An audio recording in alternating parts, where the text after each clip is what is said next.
Wonderful. Well, I'm going to get rolling into this because we've got a lot to go through today. Today's the longest of the 5 days together. They get a little less each day over the next 5 days. And I'm just so incredibly excited that we get to spend this time together.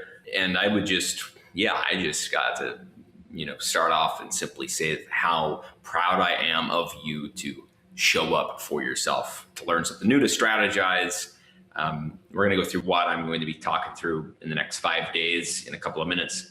But I just want to start out on that note, because as entrepreneurs, sometimes it's not easy to show up and learn. It's not easy to show up and actually, think longer term. And it's also not easy just to take the time in your calendar. And I realize how busy it is and it can be being an entrepreneur. So I'm really, really proud of you. And I'm also very grateful and feel honored to be able to guide you through some of what I've learned and implemented and seen the results of, and able to share that with you. So with that said, we'll get started. All right. Well, welcome. So excited that you're here. Now, my entire intention, of this workshop, everything I do, right? In fact, it comes down to this, right? So the entrepreneurial journey is like ups and downs. We can't get out of that. We can't get out of the ups and downs. The consistency doesn't really deeply exist. Like external consistency doesn't exist, which is why I always teach, internal consistency. But there's ways to be able to predict the ups and downs, and there's the ability to essentially calm the ups and downs. Okay. Any person on the planet, if you completely take out the ups and downs, you completely give certainty, we'll go crazy. So I never tell an entrepreneur, hey, I want to build all this certainty for you. What I really want to do is be able to build the certainty that you're good, and be able to kind of build in more calmness as you're growing, right? Because as entrepreneurs, we're solving problems, and that's how we get paid. And so a lot of the time, this is what it looks like, right? Crazy ups and downs and all over the place. And it's like, okay, well, which month can I do this? Which month can I do that? Am I going to be able to take a vacation? Can I afford to take 4 months off? Or, how do I baby proof the business? A lot of, mothers and fathers, first time mothers and fathers, or second time even, like, hey, I need to baby proof the business, not my wording, theirs. And so, for a variety of reasons, we want to be able to create more predictability, or probably a better word is a inner sense of calmness that we can grow, we can take care of whatever comes up in the business, and we can do this, right? We can have the ups and downs. We know that every single month's not going to be our best month, right? We know that sometimes we're going to have a month where we take off and we're going to have a little less revenue that month. We know some months are going to have more profit and less profit, but overall, at the beginning of the year versus the end of the year, or the beginning of a quarter to the end of the quarter, we're going up, and it's not painful, right? Less pain is my desire for you. It's what I've been able to create in my life, in my business. And it used to be this, right? It used to be this, 7 short years ago, or 8 years ago now, I was $1 million in debt. And I arrived $1 million in debt because of this, and I became a multimillionaire because of this.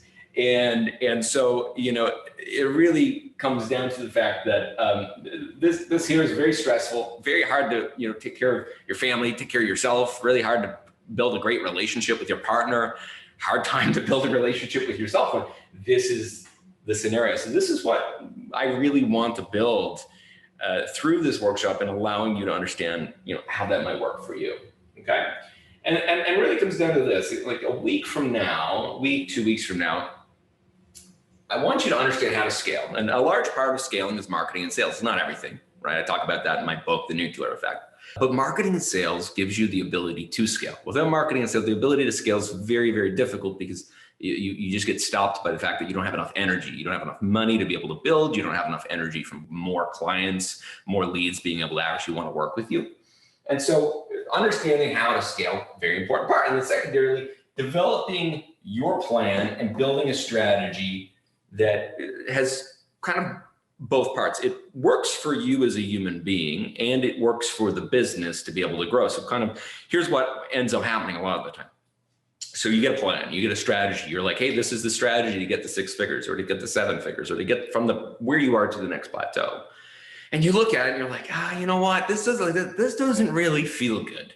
Like this, I know there's something off here, right? You know, call it intuition, call it whatever you may, but you go and do it, right? You go and do it. And you might even get some success with it, but every single day it kind of feels like you're kind of going uphill, right? And it was somebody else's plan, right? It wasn't your plan. And so my strategy is to help you understand what works, right? What I know has worked across hundreds of entrepreneurs that have scaled past 7+ figures that I've helped mentor over the last number of years, and then build what works for you, right? If you don't want to be on video, why be on video? If you don't want a mastermind program, then why have a mastermind? If you love doing courses, then it's about being able to find this kind of intersection between strategy that is actually result-based along with what you actually want to do. Because I guarantee you, arriving at having a successful business and hating the business, been there before, sucks.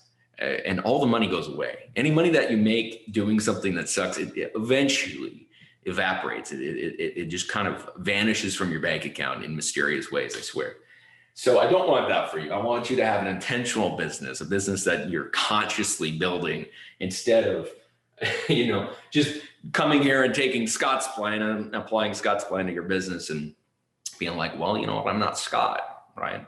So utilizing your own unfair advantages. And we're going to talk about unfair advantages a little bit more, right? And so you might be here and you might be, hey, listen, I just quit my job. I want to, build a business. Awesome. You may be here and you've got your first few clients. You're getting a little bit more momentum. You may be here and you're, in the build phase. You might be making 10, 20, 30, 40, $50,000 a month. You may be saying, hey, listen, I got something, right? I got a product. I got a market fit. I got an avatar. I got all the things, but I really need now to scale, right? And so you might be in the scale stage, going anywhere from 50 to $500,000 a month in revenue. Or you might be in the impact stage. And so at each one of these stages, here and here, you're going to really understand what works and what doesn't work for being able to put together a marketing strategy and a sales strategy that feels good and actually works. Here you're actually going to be able to be like, wow, like this is how I actually need to be able to put my marketing together. Here's the nuts and pieces to be able to, put this all together. Here you're going to kind of see your marketing and what you've been doing and being like, okay, it's here and it needs to be over here. And so that you can actually change and evolve it. And then of course, here, the largest benefit is you're probably going to take 3 or 4 small nuggets that's going to have a massive impact, right? Because the more momentum you have, the smaller changes that are actually needed, right? You don't need, if you have a ton of momentum, you don't have to go this way. You just have to go 1 degree for massive change and massive result, right? So I built this for pretty much anybody. And, I did this first last year back in May of 2020, right? COVID was on the go. COVID was at the start. We didn't know much about it at all. And I was like, you know what? I need to take everything I've learned about marketing and sales. And I've learned a lot. I've been an entrepreneur since I was a kid. I had an agency in my teenage years. I made my first $1 million by the time I was 16 years old.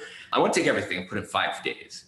And that was what this was born from. And so I want to do it again, both recorded in an HD video, as well as be able to present it in a better way. And then add some of the things that I've learned just over the past year or so into it. But it started with the intention of how can I get any type of entrepreneur that's in this online space? It doesn't matter if you're an expert or an author, you sell coaching or consulting, you're in the transformation space or you sell services. How can I get you to think about marketing and sales in the way that I've learned over the last 20 years that have made it so that it's really easy for me to do and that I've been able to get a lot of success doing it, a lot of success helping others do that, right? And so my intentions for you over these next 5 days, and really from now into, the end of time, right, is for you to have clarity and understanding. So how you can get the consistency inside of your marketing and sales. Because if you get your marketing and sales right, you get a flow of new customers, a flow of new energy, a flow of money. Then you can take that money, reinvest it back into the business to make it and mold it the way that you want it. Right. I want you to get off the hamster wheel. I always joke, people get out of the rat race and they become an entrepreneur and then they get on the hamster wheel. And I've been there a lot.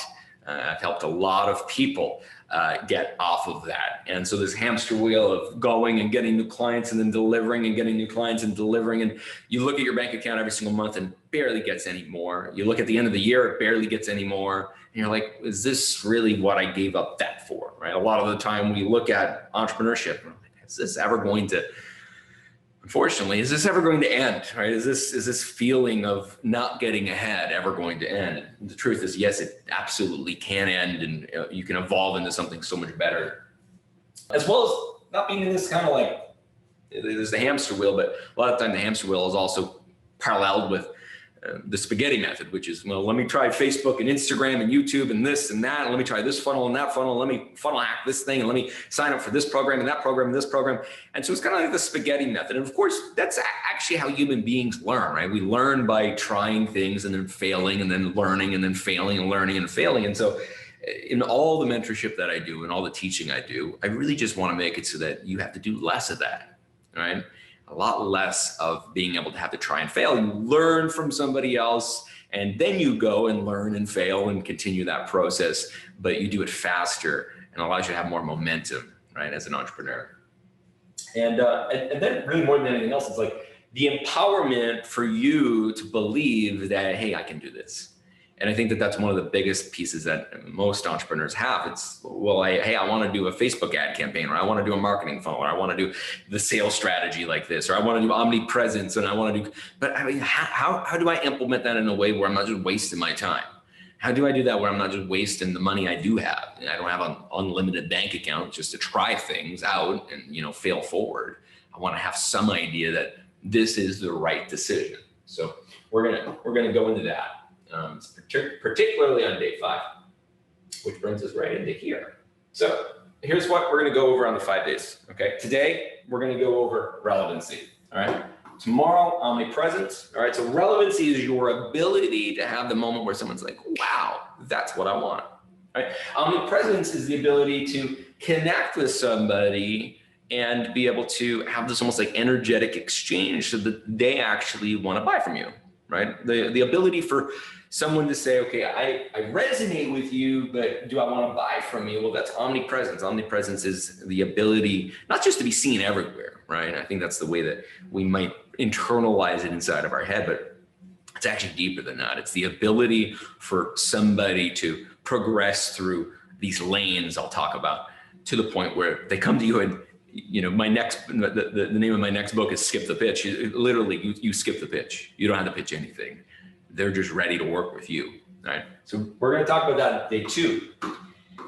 Intimacy, we're going to talk about from there, how do we actually utilize intimacy so we never have to close a sale in some way that doesn't feel good. We're going to talk about the 3 C's of intimacy and how we can actually implement those, right? So relevancy is that thing that allows somebody to say, this is what, okay, I get it, right? Omnipresence is what allows someone to look up to you. Right? Seeing the authority, right? Allows you to get paid more money. And intimacy is what actually allows somebody to feel connected to you. And we want to do business with people we feel connected to. We want to do business with people that we resonate with. And that's what intimacy is. And then day 4 and day 5, we're going to be talking a little bit more into funnels, right? Funnels now. What does funnels now mean? What does the word funnel mean in 2021? All right. How does it work inside of your business? And then in day 5, we're going to go into implementation. I'm going to give you some specific tactical advisory based upon how much revenue you're generating inside of your business, how much money you have in your business, you know, what decisions are next, and how to actually implement all of what I've taught you in those first 4 days. And then finally, we're also going to allow you to do an assessment, and myself, my team will tell you the next thing that you should do. We'll just tell you, hey, look, this is the next thing that you should do. And we do this a lot, right? You know, in some of the ways that we work with the entrepreneurs that we work with, we give them a full-on, you know, personalized assessment, about 10 pages of what they should do. After doing this for such a long time and helping thousands of entrepreneurs, the pattern is very simple, right? And so we're going to allow you to have an assessment, and we're just going to tell you, hey, you need to do this. This is the number 1 thing that you need to do. Yes, there's a bunch of other things, but this is the number 1 thing. Of course, it's optional. You don't have to do that, but I think it's going to be really valuable to people that really want to implement what I'm teaching here over the coming months and years. Okay, so I want to talk about what we're going to be going into. I talked about relevancy, omnipresence, and intimacy there a minute ago. And I want to just bring you through this. If you're not familiar with my work, all right. So if you're not familiar with my work, In 2017, I was, riding through the mountains of Malibu. I rented this beautiful house in Malibu for a couple of months. It was just as I was meeting my now wife, Libby. And so I met Libby and I said, you know what, I'm just going to stay in Malibu. She was in Venice Beach. And I was like, I'm just going to stay in Malibu. I'm going to rent this house for a couple of months and, see where this kind of, goes. And so every day I also rented my dream car. At the time, it was my dream car, an Audi R8. I rented my Audi R8 and, this is the first time I, really experienced really nice things. I always, for a while, kept, my lifestyle cost, pretty low. But this was, I was like, you know what, I'm going to go to California. I'm going to go nomadic. This is 2017. I'm just going to see where things go. And 3-4 weeks later, I met Libby and I was like, well, let me see where this kind of goes. So every day I'd wake up. I was not really doing a whole lot of business stuff at this point in my life. And I'd take a 3 or 4 hour drive in the car. And I was thinking about, I'm a very creative person, like most entrepreneurs. And I was thinking about, what created the success that happened between 2015 and 2017 in my life. And I realized it was these 3 things. And so I was driving the car and eventually this ROI method kind of came up, which is, when we build relevancy, and today I'm actually going to be sharing with you the 8 core principles of relevancy and how to implement them. When we have relevancy, have omnipresence, and have intimacy, we essentially build a business that produces almost unlimited return, right? We're just waiting for the return on a day-to-day basis. But this relevancy is what makes it so that people don't get paid what they're worth, they don't get seen, they don't get the time of day. Omnipresence, when you don't have omnipresence, nobody knows about you, right? So if the whole idea of scaling is you have something that somebody wants and you need more people to be able to actually know about it, right? That's omnipresence. So we want more and more people to know about it and we need them to see it over and over and over again. Somebody just generally doesn't make a decision because they saw something once. They have to see it over and over and over and over again. And finally, how do we make sales not salesy, right? Nobody really wants to be sold. Right? Nobody really wants that kind of like icky feeling of being sold or pressured or convinced or persuaded into something that we don't really want. Intimacy allows us that we never have to do that to another human being.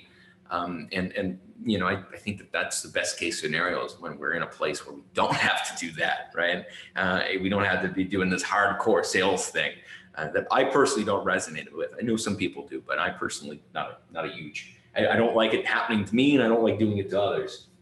And this created this ROI method, which, over time allowed me to realize that, hey, what's the number one thing we want in business? Well, we say we want money, but is it actually, is that it, right? And so, what I realized is that when we have this inside of a business, what we allow ourselves to do is not just have money from having new leads and having people want to work with us and pay us what we're worth, right? We also then, of course, get the ability to have more and more time, right? Because money allows us, right? Money allows us to be able to buy our time back. I work like 20 hours a week. And the reason I work 20 hours a week is because of the fact that I can pay other people to be able to do things for me. Whether it's in my business or other, I don't cook. I have a chef for that. So, I get those hours back. I get those 10 hours back. Cooking's not something I enjoy to do. Some people love cooking. I like doing it once a week, maybe. And but money allows you to bring back your time. And then this also, the ROI method is based on being able to build audience. It's not just about getting a lead and getting the sale right there and then. It's not about direct marketing. It's about more of a slower relationship build. And so this allows us to build influence and audience that allows us to really use that in the future, right? And so over the past, number of years, I've been able to build an audience of hundreds of thousands, hundreds of that, maybe 500,000 people at this point, if not more, through building my business. And that has given me the influence and audience to be able to do all the things that I do today, which is generally, in my case, a lot of investing, a lot of advisory, and it allowed me opportunities that I literally pinch myself being like, wow, like how is this even possible? And it would have never been possible if I just had money. And it would definitely not be possible if I just had time. And so when you build these 4 and influence an audience, that doesn't mean you need fame. I'm not a huge believer or feel the need to be quote unquote famous, right? That's not my desire in life. Some people it is, but what this does do, it allows you to have an asset that's, in my opinion, the same as, I own my house. It's the same as being able to say, I own my house, or I own my car, or I own stock or crypto or whatever it might be. And that's what I want to be able to build for any entrepreneur, because your business will change, your business will evolve. Having all four currencies allows you to be able to build a much better business. And so, of course, this goes down to, and this is what my book talks about, my nuclear effect book. By the way, if you don't have it, highly recommend getting at least a digital copy. If not, it's on Amazon. And so we're going to be going through these today, right? Over the next 5 days, we're going to be going through these two. Because without these, everything else doesn't happen. If you don't have marketing and sales, you can have the best operational system. You can have SOPs, you can have KPIs, you can have great financial documents. Your mindset can be, locked down, right? But without these, nothing else, it doesn't have enough energy, right? It doesn't have enough money to be able to continue. Right? And so, this is really these 6 pillars. And so once you have the money, then what can you do? Once you have money, you can then go say, okay, well, how do I manage the money? Let me figure out how to manage the money. Let me figure out how to actually invest money. Let me figure out how to invest money into my business. All right, let me figure out my mindset. Mindset's a pretty big thing inside of business. It's the number one reason why people can't get ahead once they get money, right? But it's really hard to actually work on your mindset if you don't have the time and the money to be able to work on your mindset, right? Which is why everything starts with marketing and sales. It gets you the energy to be able to work on these other things. And then further, operations and delivery. Well, hey, listen, it doesn't matter how good of a marketer you are. If I come here and I'm great at marketing and I deliver a terrible workshop, my business isn't going to grow. If I come here and I present something to you and you buy it and you don't get results with it, over time, I'm not going to be able to grow my business, right? And so everything is based upon being able to have a team and operations, delivery, all these things. But right now, I'm like, for this workshop, we are going to focus on this, because once you have money, it gives you the ability to have time. Once you have time and money, it gives you the ability to solve problems. It gives you the ability to fix things. In business, you solve your problems generally through time and money. All right, so that's why I'm really, really, a big believer on that. All right. Now, there's a couple of things that I want to go through, and then we're going to get to the relevancy section. Okay, we're going to get into the relevancy section, but I want you to do these exercises. This is going to take maybe 10 minutes tonight. All right, or whenever you're listening to this, it's going to take 10 minutes. And if you do these exercises every month, right, or even every 3 months would be amazing. Most entrepreneurs did this once a year. We'd be in probably a much better place as entrepreneurs. So is the 6 pillars that I just talked about. I want you to write down on a piece of paper: marketing, sales, operations, delivery, mindset, and finances. I want you to write every single problem that right? You say, well, I don't have enough leads. I don't have enough customers. I don't really have a sales process. I don't have a CRM. I don't have this. I want you to just list every single thing out that you need at some point. Maybe not tomorrow, maybe not 6 months from now, but it's a problem, right? I personally do this every single month. All right, so then that's going to bring up this little wonderful thing called anxiety or angst, right? It's going to bring up some nervousness. It's going to be like, oh my God, everything's broken. The whole sky is falling. I mean, I should just go get a 9-to-5 job, right? If after you do the 6-pillar exercise, you're probably going to feel anxiety. So now, okay, let's figure that one out. Anxiety is actually really, really, really easy to understand. And what I find reduces it, there's a lot of things that reduces it, right? And there's a lot of different degrees of anxiety, of course. Easiest way though, is to be able to write down everything you're anxious about, right? And so I remember the first time I did this was a number of years ago, and I wrote down like 80 things, right? But once I wrote them down and I actually had a list that I could come back to, I was like, oh, wow. Like I felt less angst afterwards. I was like, well, you know what? That's not the end of the world. That's not the end of the world. But when it's in your mind, when it's just like one anxiety thought goes to the next, to the next, to the next, it has this feedback loop to make you feel anxious, which stops you, overwhelms you, and makes you feel like there's a lion right behind you. Right? So anxiety list, again, these are things you don't need to put this in a Google Doc. You can just write this down. This is just really simple, easy things that you can do. Right? To make life and your business much easier. Before we dive into the marketing and the sales stuff, this is one of these exercises that when the people come to me that I work with one-on-one, the companies that are scaling 7-8-figure businesses, these are the first things that I'm getting them to do, right? A lot of people build big businesses and don't do very, very simple things like this that have a massive, massive impact. And then the third, last thing, is a 6-month letter. I learned this back in 2013, or I started doing it back in 2013. Because right now, this evening, taking a little time, write yourself a letter where where you're going to be in 6 months from now. Write yourself a letter of that, and then, put a date, put it on your calendar, put it somewhere, open it, and then write a new one, and do that every 6 months. I've done that every 6 months now since 2013, continually doing those letters. I have all of them, right? Going back over time, you look at these patterns, it's amazing to learn. And it's easier to manifest what you want in your life, to create the reality you want in your life when you've actually put it on paper, right? And it's, again, not just up in your head. Okay, so that's just some very, very simple homework that I want you to be able to do to start in to everything that we're going to be going through over the next 5 days. That have nothing to do with marketing and sales, really at all. It has to do about your ability to see your business into the future. Secondarily, be able to manage and understand what things are going through your head that are motivating you, right? Because generally our anxieties motivate us, right? Those are the things that are our pain and our problems that we know are consequences if we don't take care of things, right? So you in your mind know, hey, I need to figure out my marketing and sales. Like, that is an anxiety. Not having enough money because you don't have enough leads, because you don't have enough lead flow. That is something that would cause you anxiety, because if not, you wouldn't be here, right? You wouldn't be here. So let's get over to today's session, which is all about relevancy. By the way, I'm going to share these slides with you afterwards, so don't worry about writing them down perfectly. I want you to write it down in the version which I'm giving you the additional information on top of, but I am going to be sending you a PDF of this whole thing, so you don't need to worry about writing it down too much, or if there's something that you can't make out because my handwriting, then of course it'll be there as well. Okay. All right. So of the days, this is my favorite one. Of everything in marketing, if they just taught a part of this in school, relevancy is everything to do with everything in like day-to-day life. Relevancy is how you attract, your soulmate. Relevancy is how you get what you want in life. Relevancy is a large part to do with your identity, how you identify with yourself and who you identify with in the world. And so, I think this work, everything I do is very much based in intellect and the willfulness, but, relevancy is this journey to understanding who you are in this context for business, but you can also utilize it for who you are as a human being. And I think there's just something super powerful, with that.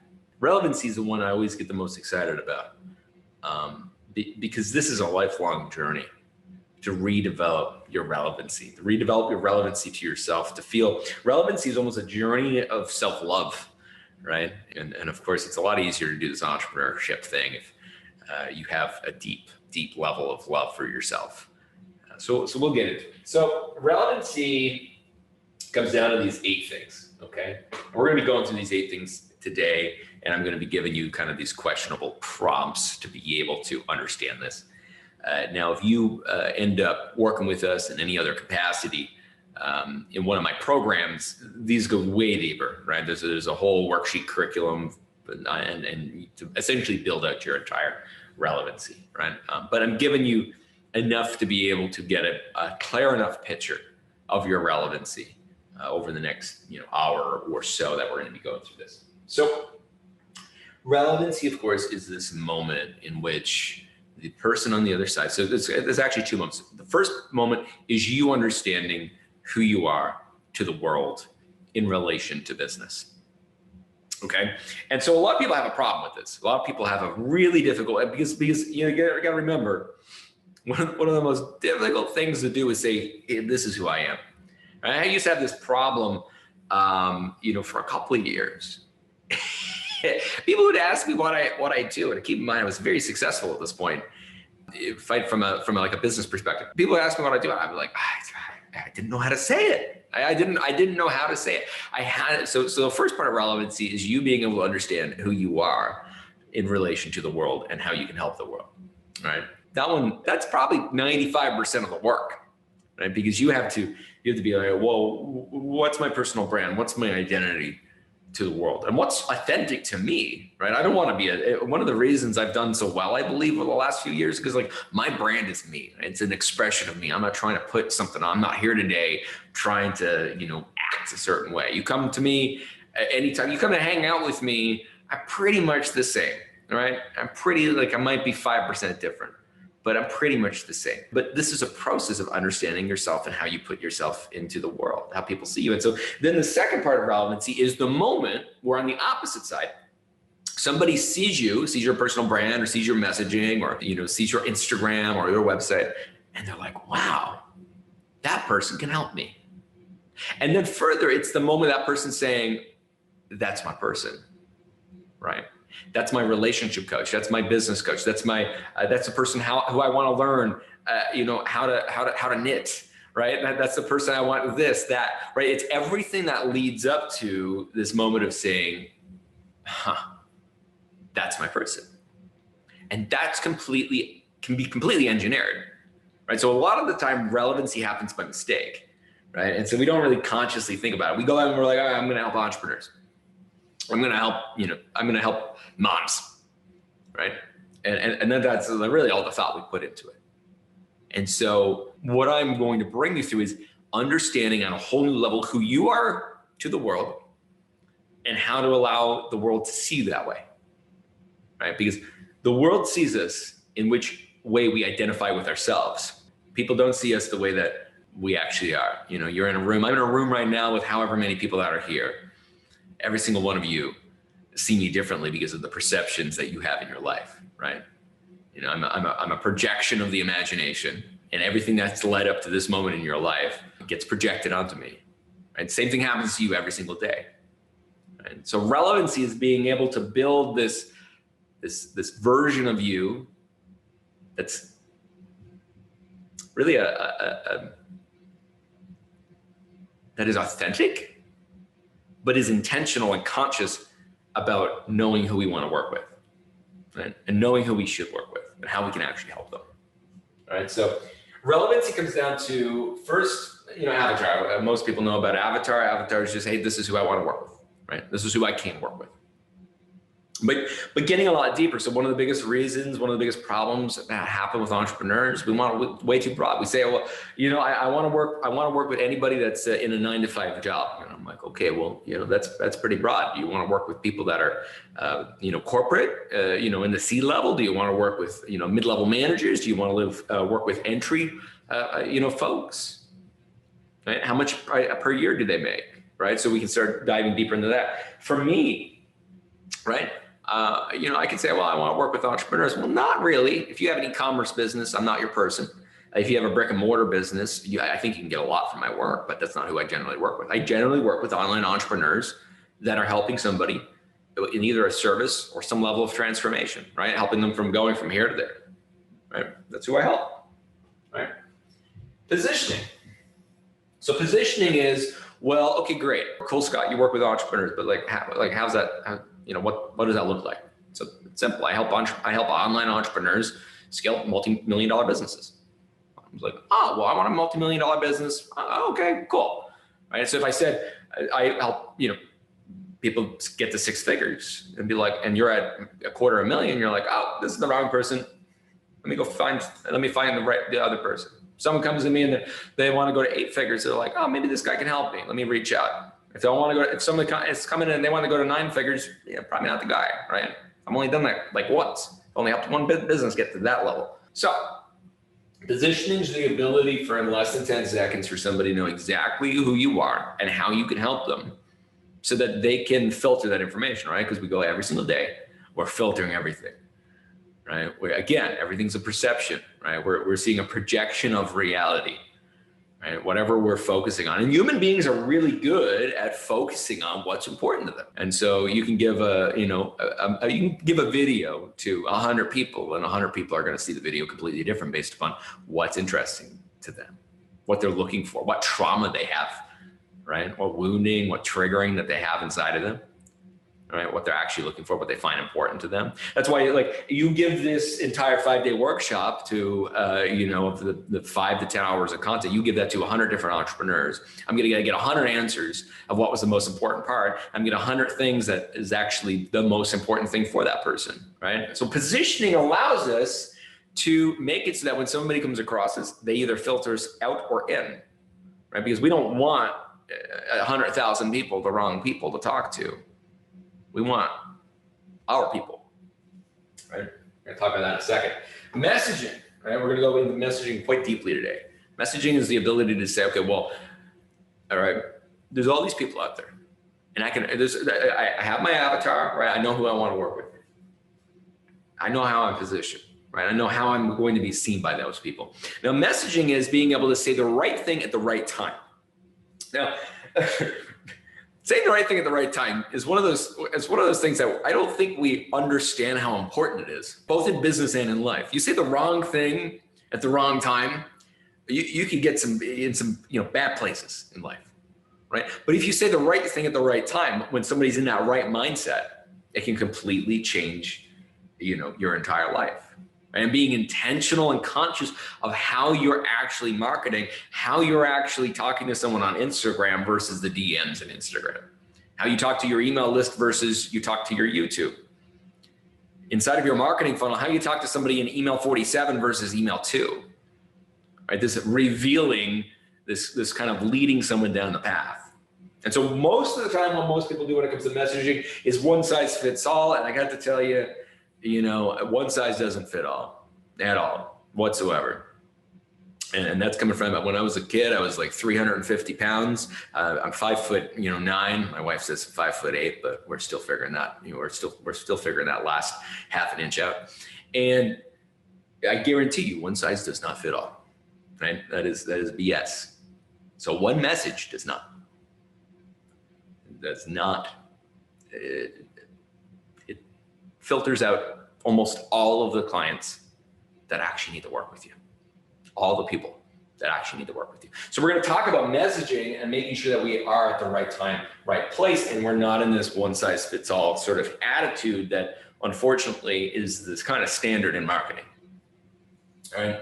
Next is your unfair advantage. Your unfair advantage, we're going to go into the 6 parts of the unfair advantage, but your unfair advantage is essentially, hey, I am me and you are you, and there's no way you can ever try to be as much of me as I am me, right? So it's embracing who you actually are, because we attract people that are like us. We attract people that want to be like us. But there's a power inside of just simply being ourselves, loving ourselves for who we are and being able to portray that to the world.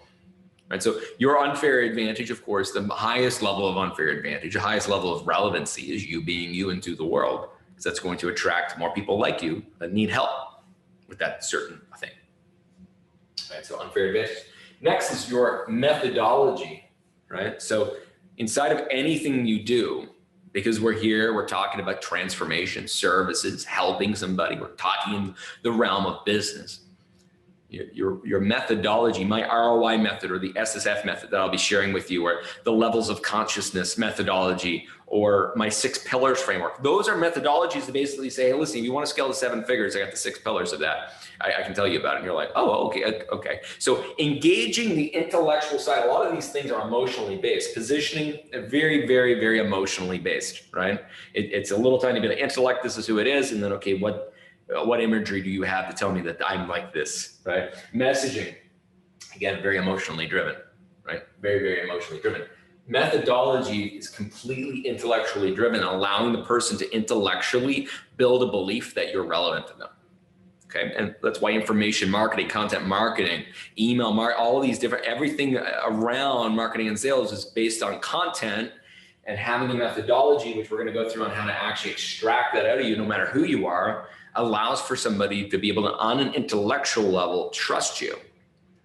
And when you intellectually allow someone to trust you and you get past that sort of barrier in someone's head, it's way easier to get somebody to trust you from an emotional perspective, right? Because our intellect tries to protect us. Our emotional is the one that goes, base jumping. It's the one that does the crazy stuff, right? Our emotional reactions a lot of the time aren't logical. So but we have to take care of the logical. Hey, what would your father or mother say? Hey, is this a scam? Hey, is this hey, that back in the back of someone's head, that's always happening.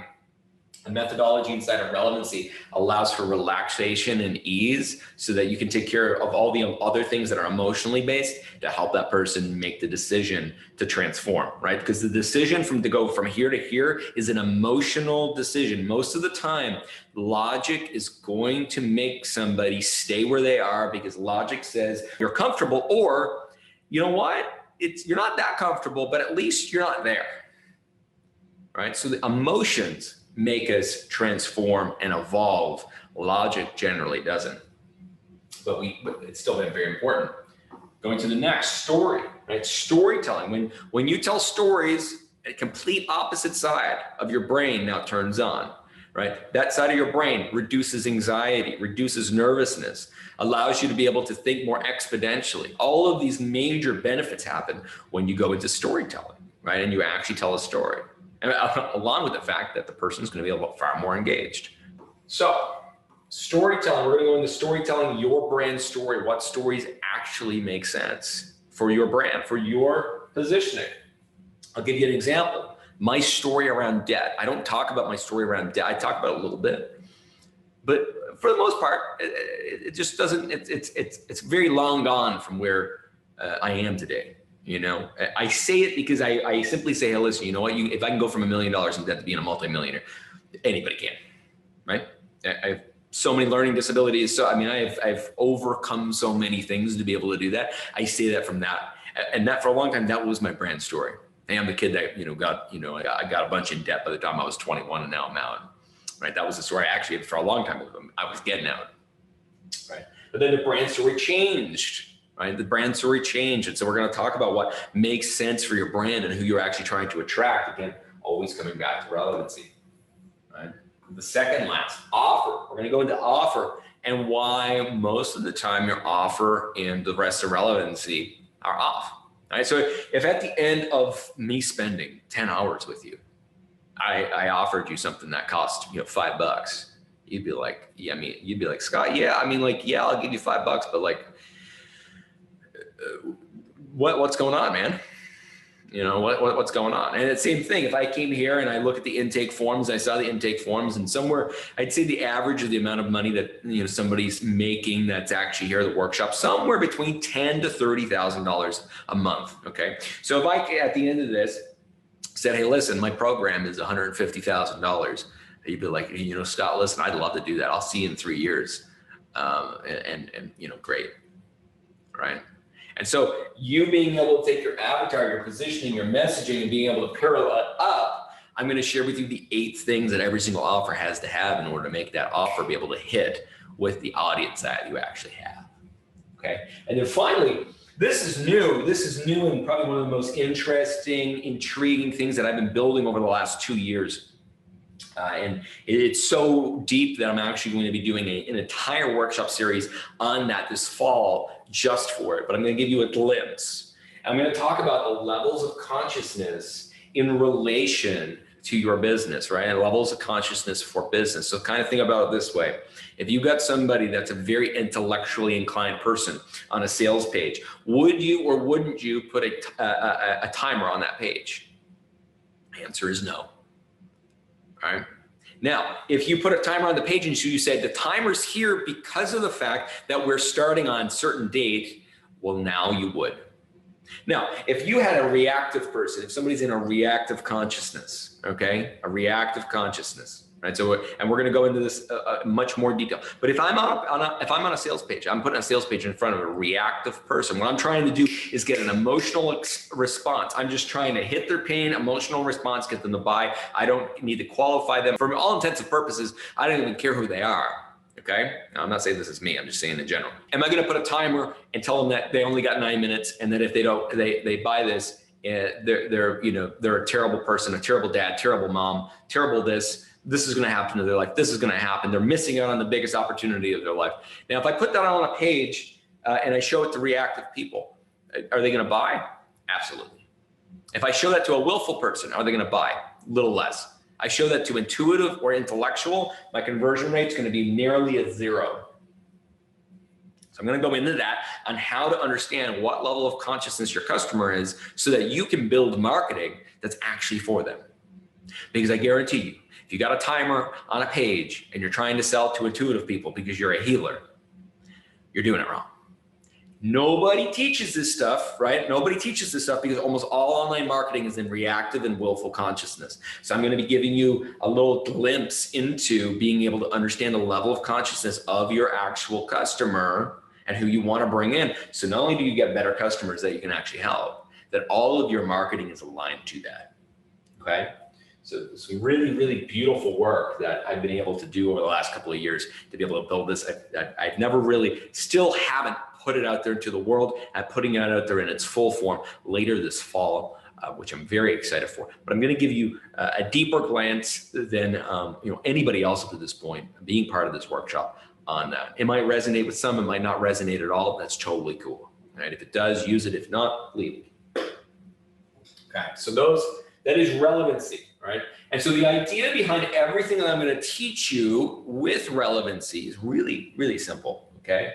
So we got this big group of people, right? And I'm going to use myself in a lot of these examples because it's the easiest one for me to be able to use, okay? So we got this massive group of people, massive ton, right? And so we're like, hey, you know what? We can help a lot of people, right? I mean, if you look at yourself in the mirror, you know you can help a lot of people with what it is, right? I know I can help a lot of entrepreneurs, right? It's probably the thing that always irks me the most, right? I'm always like, I can help so many more people, so many more people, so many more people. One of the things that really motivates me and drives me, right? But a lot of the time, if we don't have our relevancy, we're trying to market to this whole circle here, okay? And we don't have enough time, we don't have enough money, we don't have enough resources. And so what relevancy is, make that a circle again. So what we're trying to do, right, is we're trying to get zoomed in here on just this little tiny dot, right? So we have this little tiny dot, and all we're trying to do is be that big fish in the small pond, right? Because inside of here, and I'll show you in a few minutes, inside of here, we now have a lot more ability to spend our money effectively. We have a lot more ability to actually be relevant to those people, utilize omnipresence. We don't have to have these big marketing budgets, right? And as time goes on, the circle gets a little bigger, a little bigger, a little bigger, a little bigger, a little bigger.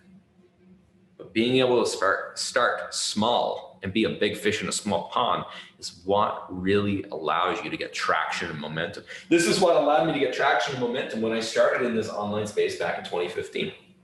For those that don't know, 2014. So in 2011, my agency that I was running at the time, it got acquired. This is a very difficult time in my life. Got acquired by somebody. I went and I basically worked for them for a while. It was a tough situation, and it didn't work out. It didn't work out. And in 2013, I had about $20,000 a month in debt payments. Didn't have very much money in the bank by any stretch of the imagination. I had like 45 days of money, right, to be able to go and figure this out before I was going to have to basically go bankrupt. I exhausted all the options. And what I did is I went out, because online and offline is really similar. So what I did, I went out and I went to all my LinkedIn, right? And I started doing private messaging. This was before LinkedIn is like it is today.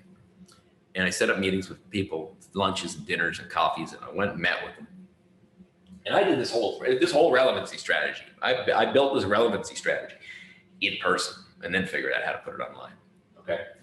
So that ended up building me a very, very good business in 2013, 2014, multi-million-dollar agency. Just me setting up meetings and then utilizing those meetings. And I got my first $250,000 in the first 30 days of contracts. And then, by the time 2015 was around, I would have been in, agency world for years. Okay. And honestly, I was just done. I had this moment one day of just being like, I can't do this anymore. I can't do this anymore. I'm really good at what I do. I have massive brands as the people that were my clients, massive clients, billion-dollar companies. Can't do this anymore. And so I said, well, you know what? I'm gonna start my first, online program. Well, actually, someone asked me, hey, Scott, can you do this online program? And I was like, no, I can't teach you how to do online marketing. Teachers can't do. That was the mindset in my head, right? And after a couple of months, I said, you know what? Let me give it a try. All right, so I had this micro dot. I had like a smaller dot than I could even put up here. And I had 22 people. 22 people paid me $1,100 in my first program in 2015. I made $3 million with that company the following year in 2016. right? And ever since, each year the dot gets bigger. Okay, but you got to start with the small dot, and so that's what this whole work around relevancy is being able to make sure that you have the right small dot, that you can be the big fish in that small pond. Okay. All right. Let's get into the avatar. So, talking about this in a second here. So, avatar is basically this. You have that. So in the dot in that pond, just to start off with, you have all these people, right, that you can work with.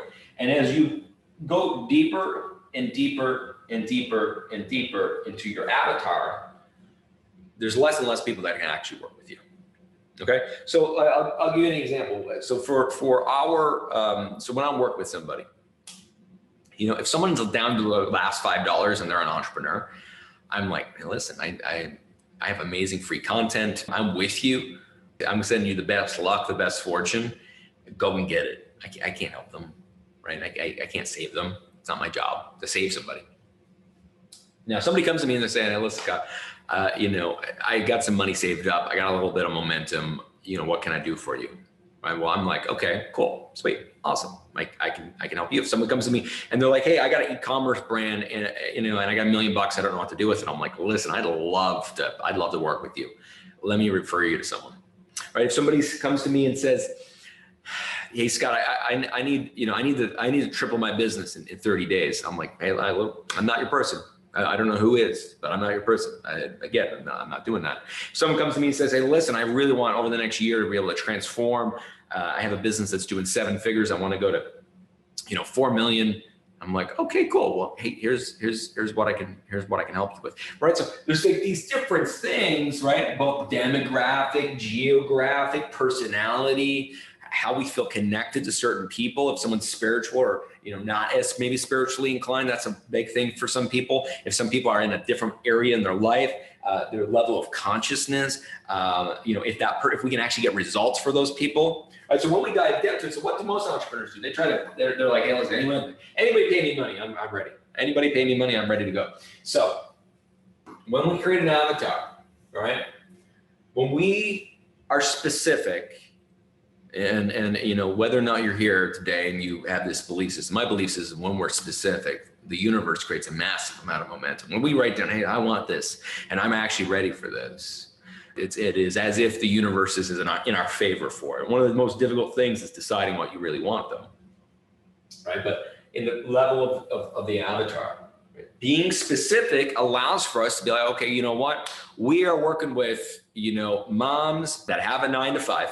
All right, not just moms. They got a 9-to-5 job and they've got this problem and they're located here. Cool. And what are we helping them with? And we're helping them with that. Sweet. So everybody else can step aside and we're just working with those people. So so the biggest thing with avatar is you having clarity gives everybody else clarity. Right? Because if you're like a little bit like, hey, I help moms, I'm like, great. What and what? Right? So does a bunch of other people. Or you help entrepreneurs, so do a bunch of people, right? So being specific creates momentum, but you have to get out of a scarcity in order to do this. You have to be into abundant thinking to be like, okay, there's lots of those people out there for me, right? So then the second thing, right? So we got a lot of people running around trying to sell vitamins instead of the remedy, right? Right? People got pain. We have to actually give a remedy to it. And what is that actual remedy? So if, a vitamin is, hey, I'm going to help you grow your Instagram. Right? That's not something I do. I'm just giving you an example. If someone comes to you, they say, I'm going to help you grow your Instagram, by 1,000 followers each month. You're like, awesome. How much does it cost? And they say, how much it costs? You're like, that's a lot of money. No, thank you. Now, if they come to you and they say, hey, listen, I help you grow your Instagram, that generally in the past has helped, other clients go from here to there, and it's going to make your lead generation way easier. And you're like, wow, that's exciting. That's what I want. I want more people to come in and be clients of mine and that type of thing. And they say the price. You're like, yeah, that makes sense. Okay, cool, sweet. Let's do that. Or hey, come back in 2 months. I need to save up a bit of money, or I need to get some things, and I need to get my Instagram in order. Right. So being able to sell the remedy, being able to understand the remedy, and realize that some people we can like sell to, but we can't actually give a remedy to. We can't really give the painkiller to. And understanding how to actually process that lifeboat that we're giving somebody, allowing them to go from their pain to, their future vision. We're going to talk about that in day 3 a little bit more. Third is, who do you resonate with? Okay, this is really, at the end of the day, I'm not really the person that's going to resonate with somebody that's like done up corporate type of thing. It's not my deal. You're never going to see me in a suit. I don't say everything perfectly. I don't have perfect grammar. I'm not perfect, and I embrace that, right? I don't even use spell check. I'm like, hey, listen, if somebody cares about the grammar, they're not my client. Somebody who wants to grow their business and don't care about it, awesome, I'll see you here. Okay, so who do I resonate with? You being very specific on that, and you knowing who you actually resonate with allows you to be like, oh, well, you know what? I just, those types of people aren't for me, right? I'm not for them, they're not for me, that's cool. But I'm gonna focus on these people, right? So many people water down their avatar, their positioning, their messaging, because they're afraid that they're not gonna resonate with everybody or they're going to offend somebody. Well, you can't basically live in this world without offending people, right? Or at least you can't live being yourself and not offend people. Next one is, who can you have fun with, right? I love helping entrepreneurs. Like I love being around entrepreneurs. I love the entrepreneurial spirit. I love the creativity. I love the fun of it. I love the ups and the downs. It really is my life's work, right? I've been able to find that. And so so a lot of the time people are like, oh, well, I can't have, I don't have fun. I don't have fun with my client. I'm like, well, if you don't have fun with your client, you're never going to want to scale it. Right. So your avatar is based upon how far you can scale something. Because if you don't actually enjoy the people you work with, you're going to resent your business. If you're going to resent your business every single time that you go to grow, you're going to, at the end of the month, be like, oh my God, I'm like building the wrong thing. I'm building the wrong thing. If you resent who you're working with, the business is out of alignment. If you're having fun with who you're working with, and it's like a good time and you want to be with them, and it's like, hey, listen, come on over to my house. Let's have a good time. Right. I'm not saying not going against your boundaries, right? And it's not an open invitation for the house, just FYI. But it's a feeling of, wow, this is a lot of fun. This is a lot of fun to work with these people. Very important element. And a lot of the time, it's just changing the specific small parts of who you're actually working with that brings you here. Then, of course, the literal side is, well, who can you help? Right? Who can you help? What skills, knowledge do you have? How can you actually help? Right? And who wants your help? Right? So when we converge these together, we're like, okay, you know what? These people here want my help. I can't help them, so they're out. These people here, I don't really resonate with them. I don't really want to be in a room with them. And so we cycle through the types of people that are in our world, in our spirit, that we can actually help. And we find this perfect little dot. And of course, most of us, unfortunately, most entrepreneurs are going to be like, hey, you know what? That's impossible. There's no way I'm going to be able to do that. Right? I got to work with everybody. This is what happens. Most people, this is what keeps most people below $50,000 a month. Okay. Number one thing that keeps someone below $50,000 a month, or one of the top things, is the fact that they've got this massive circle and they're trying to do this thing and then this thing and this thing. They got this program, this program, this program for 3 different audiences of people. They don't even like their mastermind program, or they don't even like their course, or they don't even like the people that are following them. But instead of being able to put the flag in the sand and say, hey, listen, these are my people and these are not my people, they just, hey, well, you know what? I don't want to break it. Right? I don't want to break it. Or you know what? I'm afraid to be seen. I'm afraid to be seen for who I actually am. Right? I was this person, but now I'm this. I always had this when speaking about, things around consciousness and spirituality. And now it's like, listen, if somebody's here and they don't like my views around spirituality, they can leave, right? Get a refund. It's all good, right? I'm not going to push it on you. I don't think, I'm not pushing anything on you, but I think the world is a really easy place to be able to see energy and spirituality embedded in everything that we are in, right? I'm not pushing anything up on someone, but I do know that I'm not just going to hold back because I'm afraid of what someone's going to think of me, right? It's not about polarity. It's not trying to polarize someone against you. You being you And your avatar being this allows for the people when they find you to be like, oh my, where have you been all of my life? I've been searching. Here you are. Where is the checkout link? Please, can we start immediately? Okay. Avatar, positioning. All right. So of course, as we're going through these, you can be writing these down, be thinking about these. This is the workshop style, the homework style that I want to do. As I'm teaching you, you can be thinking about this. My best recommendation when you're going through this, disconnect when you're thinking about these things, right?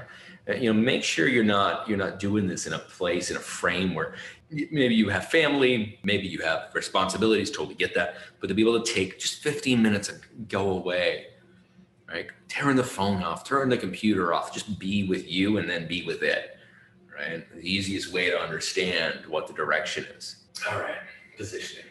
Here's the other interesting thing about avatar and about positioning that we're going to go into. Any part of you that you feel like is a little edgy to talk about, when you do what you do kind of in a relevant way, people will just filter out. Like if somebody's not into the thing that you're into, lifestyle, the way that you believe, a lot of time people are just gonna filter it out. People won't even hear it, won't even register. They won't even get it. It's the beauty of that. Definitely don't ever want clients that aren't the right person. You know what I mean? High refunds, pain in the ass. I mean, just everything. If you want to have a great business, I would rather have a business. And this is very honest truth here. So my business, I feel very, very, very grateful and honored to be able to do my business and where I am in my business. Now, I could have way more revenue than I have. I really, truly could. And it would be totally out of alignment in so many ways. I could have way more customers, right? Because there's an archetype of the type of people that I like to work with. And it's like, lots of people I'm sure are like, you know what? I'm not feeling it. A lot of time you can't put it into words, but I'd rather be sitting with less people, making less money, but enjoy it every single day than making 5 times more money. And I have been to having a business that you're just like, oh my God, if I have to be on this phone call for more than 30 minutes, oh my God. I remember being on group calls where I'm like, I don't know if I can do any more of these. Now this is why I can do workshops anytime and every time. This is why I could be here, because I'm authentic. Hey, here's who I am. If you don't like me, I'll see you later. It's all good. I'll see you back. I want the best for you. And hey, come on in. Everybody that resonates this, come on in and let's have a good time. It's an energy block to dampen who we are. Just makes a difficult business too. Makes a difficult business. All right, positioning. Positioning comes down to this core thing. How does someone contextualize you? All right, so contextualization is probably one of the most important elements of marketing and sales that there is, right? Contextualization is you being able to understand how something is important to you. Something, some person, whatever it might be. So when you come across somebody online, our minds are automatically judging them, okay? And unless you've done a lot of work, that's basically what's happening on a daily basis. And that's not a bad thing.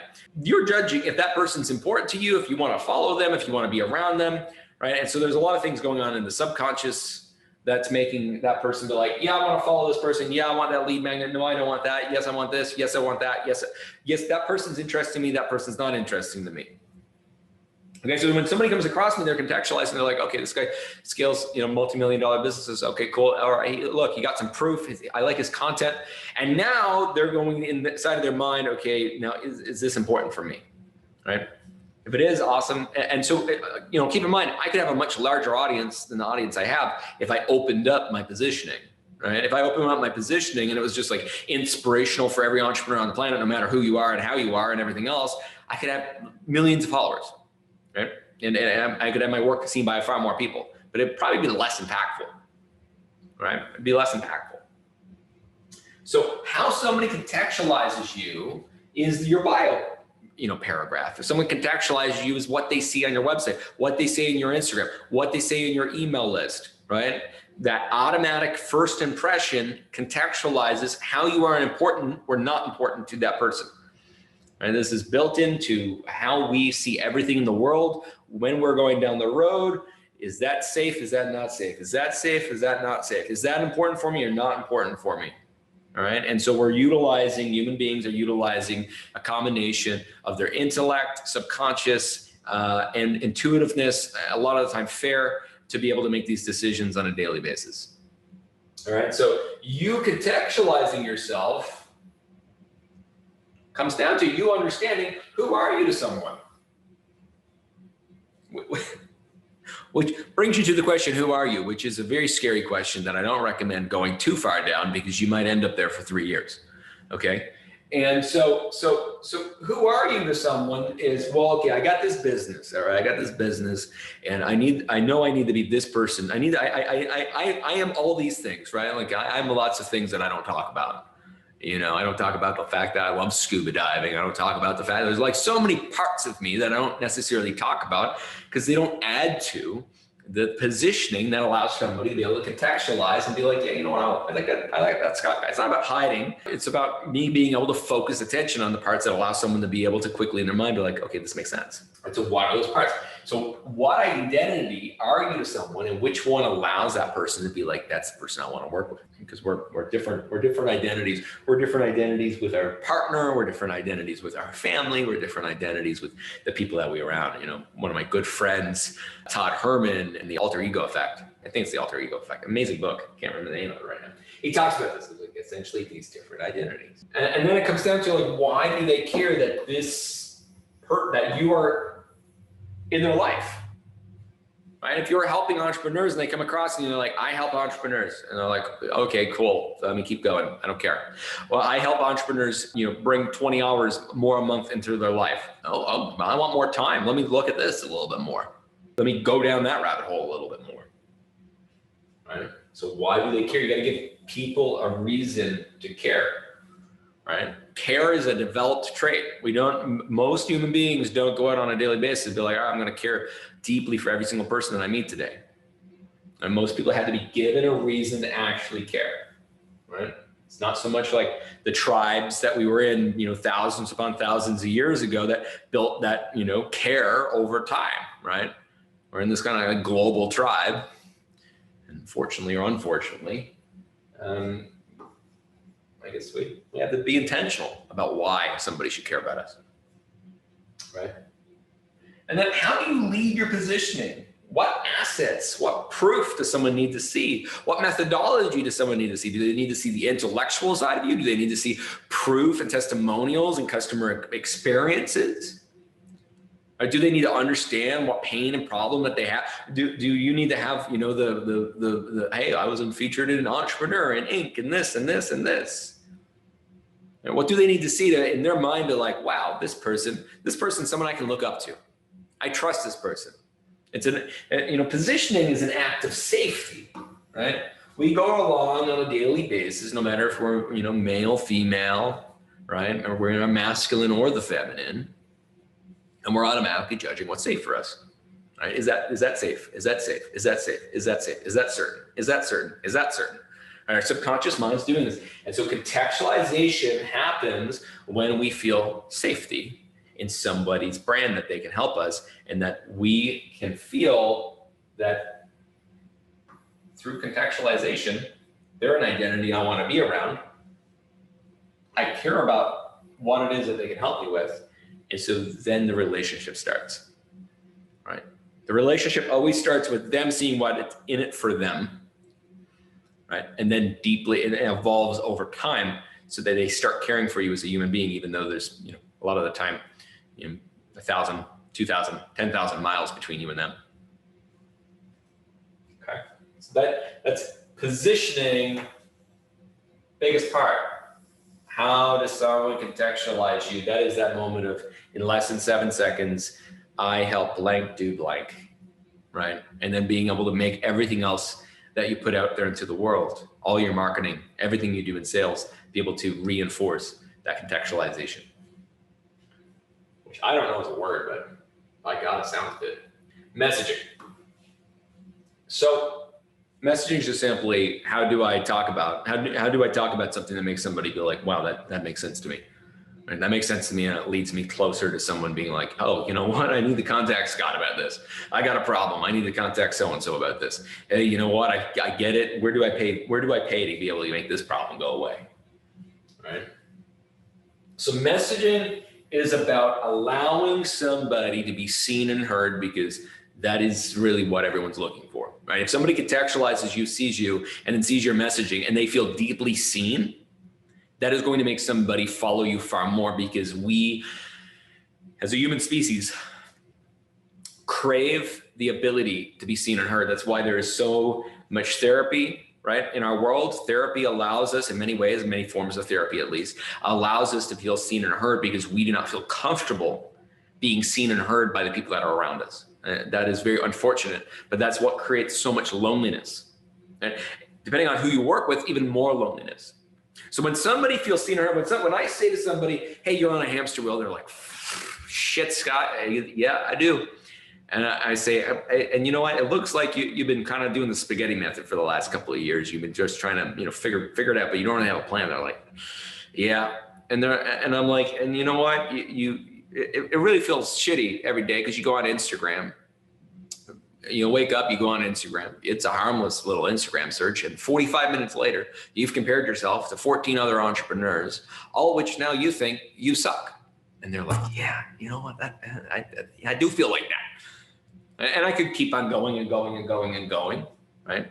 You being able to allow somebody to feel seen and heard of whatever experience they're going through is going to make that person be like, this person gets it. They get it. They get me, right? And at that point, I'll be honest with you, at that point, your skill level doesn't actually even matter as much, right? Somebody could be down the road 10 times better than you. They're going to work with you. People work with people that feel seen, that allows them to feel seen and heard, okay? If you don't feel seen and heard in a business transaction, the business transaction will generally go into a refund or complete disengagement. All right. So when people come to me and they're like, listen, Scott, I got like a 25% refund. And this happens, unfortunately, more often than I would want to admit. And I'm like, hey, listen, this is not, you got a seeing and hearing problem. You're not spending enough time allowing the person to be seen and heard, whether before the marketing or your refund rate generally after the marketing. Right. And so what allows for someone to be seen and heard? What do they need to hear to be like, wow, this person really gets it? Right. That's why my story around debt was so effective, because people are like, yeah, you know what, Scott, I'm with you. Like, I resonate. You get me. You've been there. Been $1 million in debt. I'm $50,000 in debt. You get me more than I even get it. And that story was very effective because of the fact that it allowed somebody to be seen. Okay. Messaging then allows us, and I'll share with you the SSF method on how to do this in a second. It allows us to create this oh my God moment, right? So what's an oh my God moment? Oh my God moment is, oh my God, oh my gosh, oh my goodness. How could I not work with this person? They get me, they see me, they understand me. There is a yellow brick road to my better life. I mean, I got to go convince anybody. It doesn't matter who I need to convince. It doesn't matter what kind of money I need to come up with. I'm going to go figure that out. I don't need a sales pitch. Just send me the one pager on how it works, and I'll pay you later. No convincing ever has. When somebody has the oh my God moment, there's no convincing. You're either paid or you're on their vision board.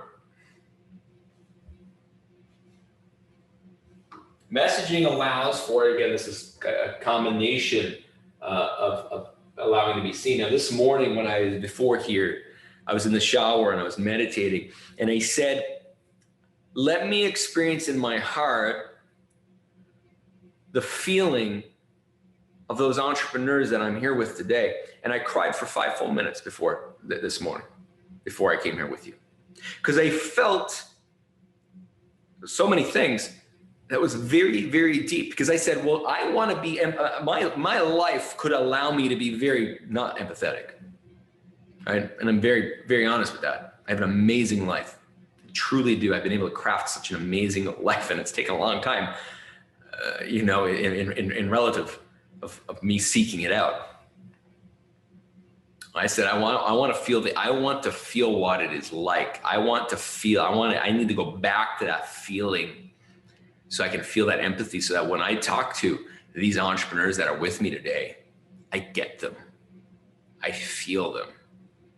And in my heart, it hurt for like 30 minutes afterwards, right? It hurt for 30 minutes afterwards. And I was like, okay, I get it. I get it. Not from a place of, disempowerment, to look down upon somebody, but to be able to like get it and be like, oh my God, like I understand how I can help you.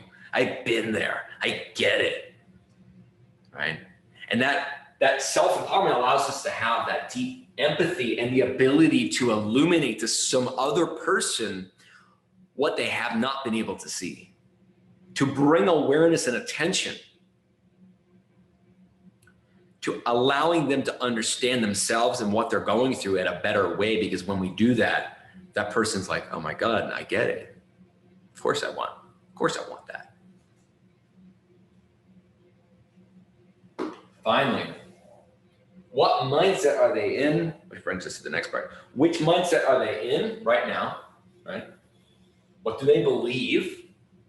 And in order to be able to transform or change or buy what you have, okay? And I always, anytime I say buy something, purchase something, my intention is that it's helping them in the transformation of themselves or their business or their consciousness or their relationship or whatever it might be to the greatest good that there possibly is, okay? I'm not saying it in a let's just sell shit to people that don't need it, okay? But what is their mindset right now, right? Do they think that they can't afford it? Do they think that they don't deserve it? Do they feel like they're not worthy? Do they feel like they don't love themselves? What is the reason, right? What is it that they don't know? And then where do I have to get them? Allowing them to feel empowered to be able to get to that place so that they can make the decision. Because and my belief is, the sales process is one of a very spiritual nature where we're helping somebody, we're giving someone the hand up in almost everything that we do. And I've spent a lot of money on mentors and healers and coaches and therapists and people that have helped me over the last 5 years. And every single one of them helped me in what it was that I was experiencing at that time in my life, right? And it doesn't matter if you're buying services or transformation, you are helping somebody get closer to where they want to be, whether it's helping them make more money, helping them in their relationship, helping them in themselves, helping them in their family, whatever it is, right? What we have to be intentional about, where do they have to be? Which brings us to this wonderful little graph. In 2015, I created this methodology called the SSF method. It stands for sidewalk, slow lane, fast lane. I'm going to give you some bonuses to be able to understand this a little bit better. I go through it very deeply in the work that we do, the people that we mentor in our different programs. But this is the overview. We have the sidewalk, slow lane, and fast lane. Now, majority of marketing, here's what we try to do. This is why majority of marketing doesn't work. We're trying to cram all this into one little 1 hour webinar, and then we try to figure out why the webinar don't work. Or we try to jam this into or we try to jam it in, or we're only marketing to this little chunk, the fast lane, the people that are ready to buy right now, right? It has a lot of sexiness to it. All right, well, I'll do an ad and I'll get sales right away. Well, these people right here, these are the most expensive to reach. They have no brand loyalty. They're going to refund the fastest. They're generally not great connected clients. They don't know much about you. They're going to have buyer's remorse. And this is very direct marketing. Most of the time, we have to agitate a pain in manipulation in order to get someone to buy there right away. And that's what we try to do. So what ends up happening, we get a lot of reactive customers. Right? What happens when you got a lot of reactive customers? There's no better way to become reactive in your own life than to have all your customers be reactive. I guarantee that. Here's what I want to do instead. Here's what I want to think about. Sidewalk, slow lane, fast lane. Someone's in the sidewalk. Sidewalk, somebody that do not understand that there is a pain, problem, or consequence. They're still in the symptom understanding of their pain or what's going on. So this is the person, there's no sidewalkers here, okay? If you're watching this workshop, you're not in the sidewalk, right? You know, if you're here, you know that you need marketing and sales that works for you, that feels good for you to be able to scale a business, to be able to generate the revenue so that you don't feel crazy on the 27th of the month being like, how am I gonna pay the bills next month? So that you can actually take time away from your business so you can spend time with your kids, so you can blank, blank, blank. Listen, I just went into all the different pains and different problems of doing that. And if you don't solve this problem, the consequence is, of course, the fact that you're not going to be able to spend as much time with your family. You're not going to be able to spend as much time with yourself. You're not going to be able to travel, do the things you love, have the house you want.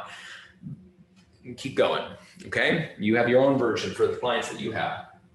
All right, so 60% of any given audience is in the sidewalk at any given time. So these people, at the end of the day, when we don't want to directly target these people, because it takes a long time to be able to bring them from the sidewalk to the fast lane.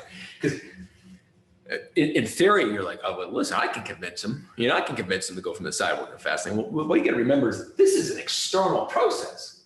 They're going through mindset shifts. This is someone change. When someone's going from here to here, they're literally changing their entire life. Right? They're changing their entire belief systems, their mindsets, and also keep in mind, if you're targeting entrepreneurs, not even entrepreneurs, everybody. Every time that someone goes from here to there, their ego got to die a little bit, right? Because the ego has a death every single time that we have to adopt a new belief and let go of another one. We resist change. We're like, wait a minute, we believed that for such a long time. Now we got to believe this. What the heck? Most people try to live their life by getting in the same car and staying in the same car instead of upgrading their Tesla every couple of years as their location changes and as the technology changes, right? So that's a sidewalk, right? Slowly. Majority of you are, if you're here, you're kind of in between the sidewalk lane and this, slow lane and this fast lane. I'll get to that in a minute. But in the slow lane, what we're trying to do, we're trying to, in our messaging, describe our methodology and process. We're giving value, allowing that person to understand that we really know them, that they feel seen and heard by us, that we get them. We get that there's where they are, and we are showing them our methodology to be able to get where they want to be. And then, of course, providing the proof for them to say, okay, you know what, I trust this person. I can go to my significant other, or I can go to, my parents, or I can go to myself and be like, yeah, this is a good logical decision, right? So a lot of logic's happening here. Logic, right? Logic. This is very logical experience, right? The slow lane is the research. Right? Slow lane is the research phase, right? This is the discovery phase, research phase. And we got about 30 to 40% of people that are in this phase at any given time. These are the people we want to be marketing to. These are going to be your best customers. They're not going to buy right away a lot of the time, right? But they're going to buy in the next 3 months, 6 months, 12 months. You're going to have the lowest acquisition costs for these customers. You're going to have the lowest refund rates for these customers. And these people are going to feel like, in a way, like connected to you. They're going to feel very connected. You're going to be like, wow, I am so excited to work with this person, right? Because they know you, they get you, they trust you. And of course, we have the fast lane, and in the fast lane, it's important that they see the vision, that they're taking care of their objections. Sometimes objections are mindset oriented, sometimes they're about you, but a lot of the time they're the mindset of the person. And then finally, hey, does the solution work for me? Right? I'm in the fast lane a lot. I want to work with someone. They're like, I got a program. And I'm like, listen, I don't have the time. I have the money. I don't have the time just to, I want to do that. I want to work with you one-on-one. What does that cost? Right? And they're like, oh, well, I don't do that. And I'm like, it just doesn't work for me. It wasn't a fit. Right?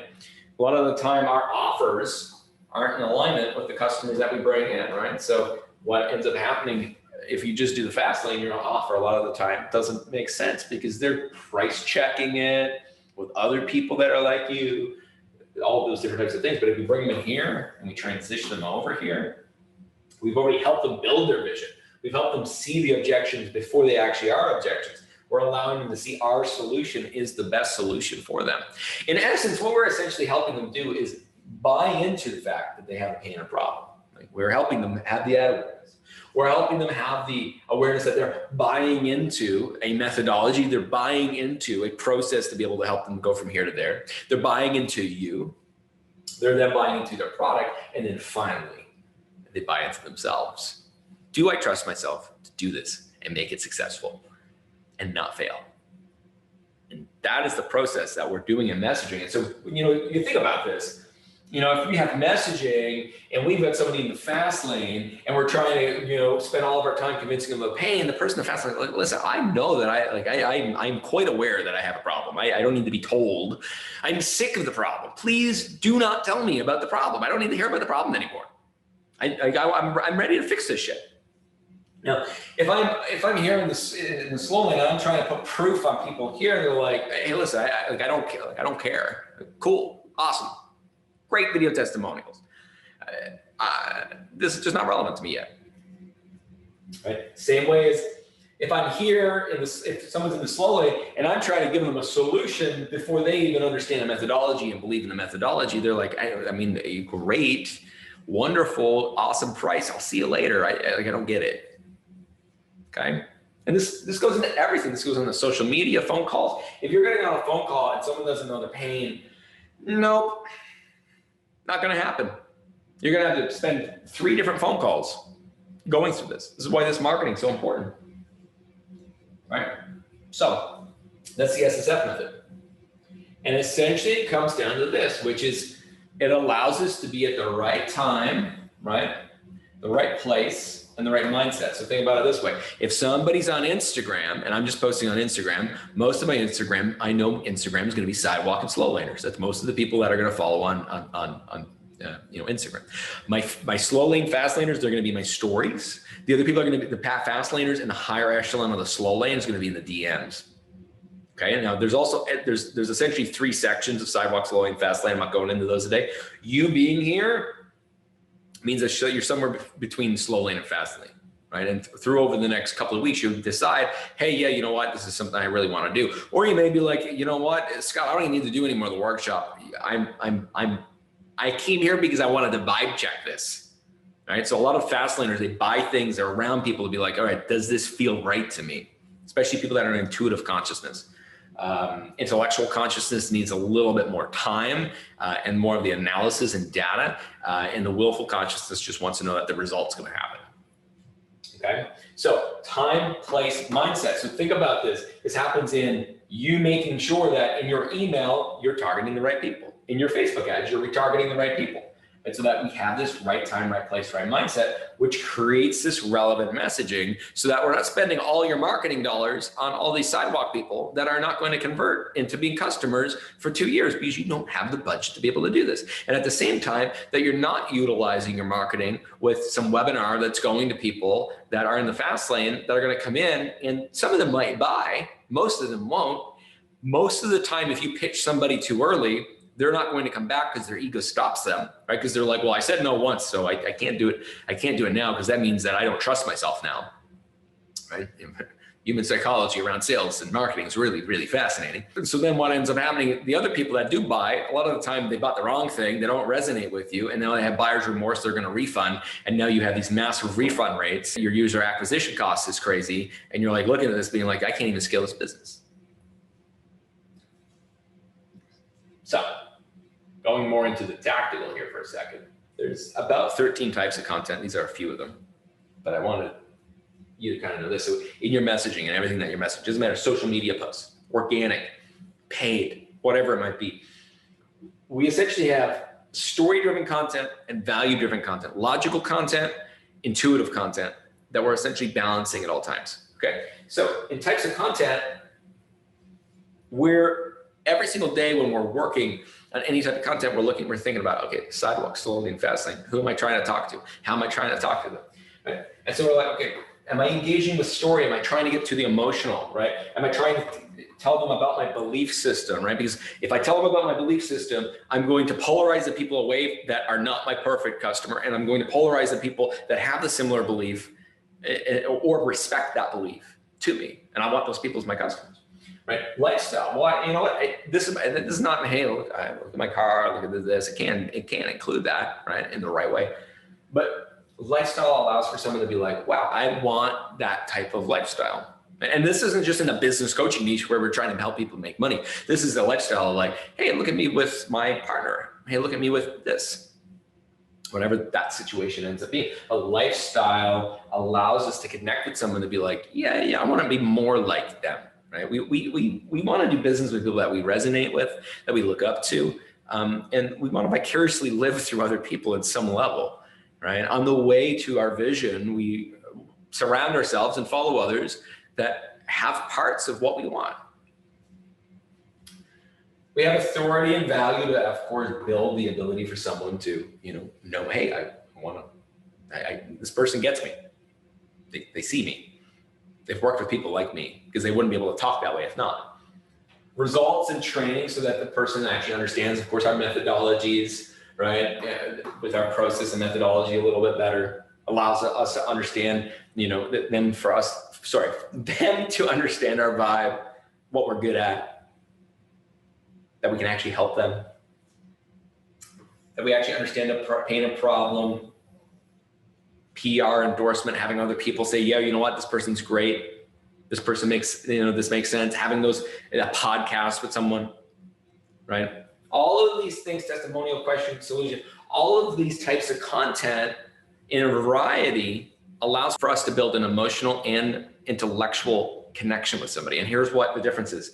I've worked with some pretty big personal brands that were just personal brands. They were just influencers, millions, some of them tens of millions of followers. One of the biggest things that they had to do to be able to transition to more of the entrepreneurship side of what they actually wanted was the fact that they were all over here, their story, beliefs, lifestyle, right? Everything else, it was a big no. And so if you want to influence, right? If you want to be an influencer, then you're going to focus over here. But you're not going to get people to pay you because the intellectual part has to be checked. The person has to be like, yeah, that person can help me go from here to there. Okay. So on the opposite side, if you just do this, if you just do all the, intellectual stuff, well, people buy intellectual things that are more intellectually based far less. Like people buy when they're an emotional experience, not necessarily an intellectual experience. So as soon as you click off okay, this makes sense to the intellectual, well, being able to balance this is incredibly important because when it's balanced, the person buys because they resonate with you. They vibe with your energetic level, all of these different types of things. But there's also that part of their brain that's like, and they can help me, right? And we're trained, our brains are trained to say, well, if they can't help me, if this doesn't logically make sense, then I'm not going to do it. So here's what I do. If you're like, hey, how do I do this in an email? How do I do this in a social media post? Here's what I do. I go in and say, okay, what lanes am I targeting? Sidewalk, slow lane, fast lane, right? Just fast lane. So I pick my lanes. I take 1 to 3 content types that I just showed. I, essentially combine them together, right? I get a mental frame of my customer. A lot of the time I'll go in our Modern Business Academy group. I'll go into our Plus group or our VIP group, and I'll take the photos out and I'll put the photos on the screen. I'll be like, all right, let me feel what they're going through, their experience. And then I write, then I create, then I record. I just recorded a content about a month ago. I did 2 full days of videos. The day before, I spent probably 2 hours just reading people's past intake forms, and just feeling those people, right? Feeling the heart of those people. And so this mental frame allows me, when I go to create, to build empathy and build all these things that I talked about, being able to allow that person to illuminate where they are in their life. But further than that, I can do it in a targeted way where I'm just not talking about the pain. I might embed it a little bit, not just focused on that pain. Hey, here's 7 ways to know if you need my online marketing. No, here's 7 things I learned by scaling X that will help you do Y. Because that's slow lane, fast lane content. Right? Just an example of this. Okay. So that's messaging in the most condensed version that I can give it to you. If you can't effectively communicate how you can help somebody and make it so that in their mind you're at the right time in the right place and talking to their right mindset, you're just going to miss the boat. It's just like in real life, right? It's just like in real life. You do this on a daily basis with your friends, your partner, everybody. If you take everything I talk about relevancy and you apply it to your relationship or apply it to your life, it'll work the exact same way. Unfair advantage.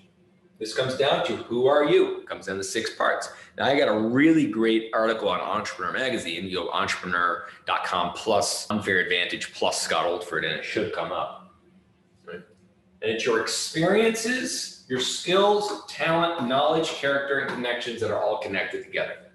Right? So this is your unfair advantage. This is essentially who you are as a human being. And now, of course, there's lots of other parts, right? But these are the 6 core where you can essentially write out, who am I, right? Who am I to somebody else? What makes me me? To the outside world, not to me necessarily, not my identity or what I identify with or what I'm currently identifying with. But in terms of my identity, what makes me me? Right? What experiences do I have? What skills do I have? What knowledge do I have? What do I have that most other people don't have? Right? What makes me me? A lot of things, but one of the things that are very valuable to somebody else is the fact that I've helped scale hundreds of people past 7 figures, most of them past multiple 7 figures. And that's very valuable to somebody. Like there's lots of other things, but there is an intellectual side where it's like, this guy obviously knows what he's talking about. He just didn't do it once or twice or 3 times, right? It wasn't like a one-trick pony. Why do people like you?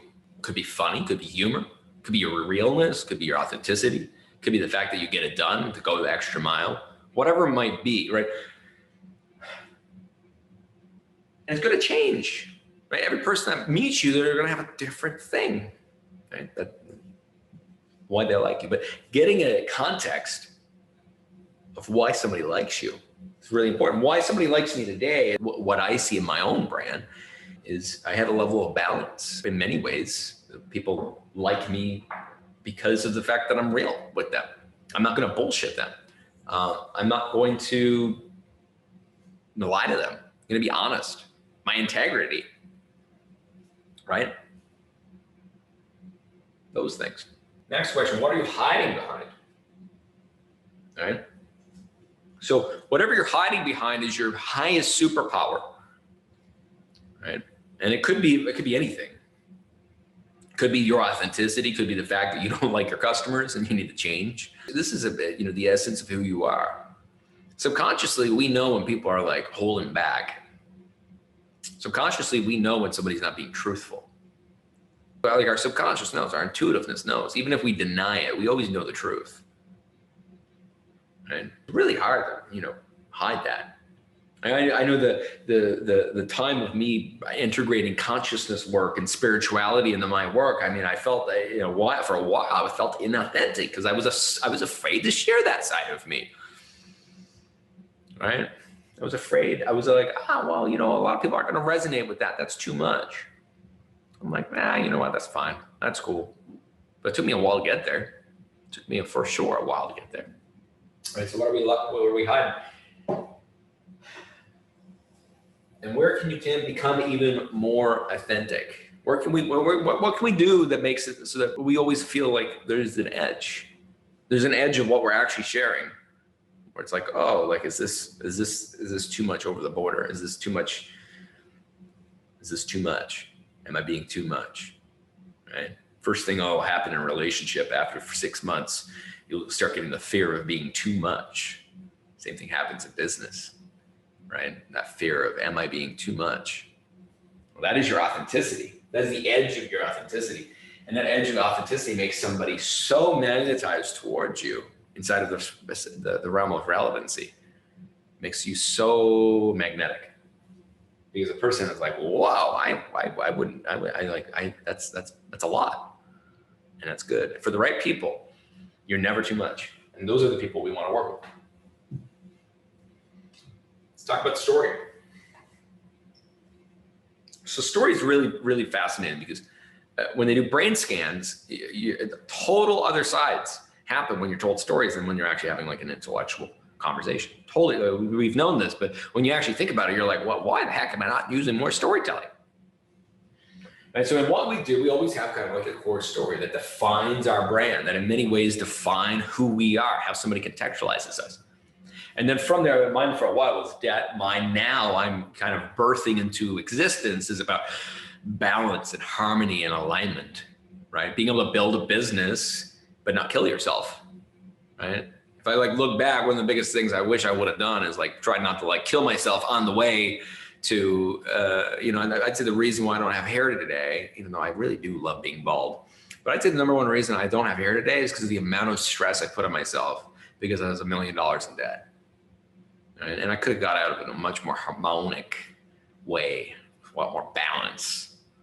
I didn't have to be screaming at the camera in order to do it, right? I didn't have to be getting up at 3 o'clock in the morning to do it. I promise, didn't have to do that, right? And then 1 or 3 to 5 supporting stories. These are the stories that are embedded in everything you do, all the messaging that you do, your videos that you do. These are the things you continually go back to.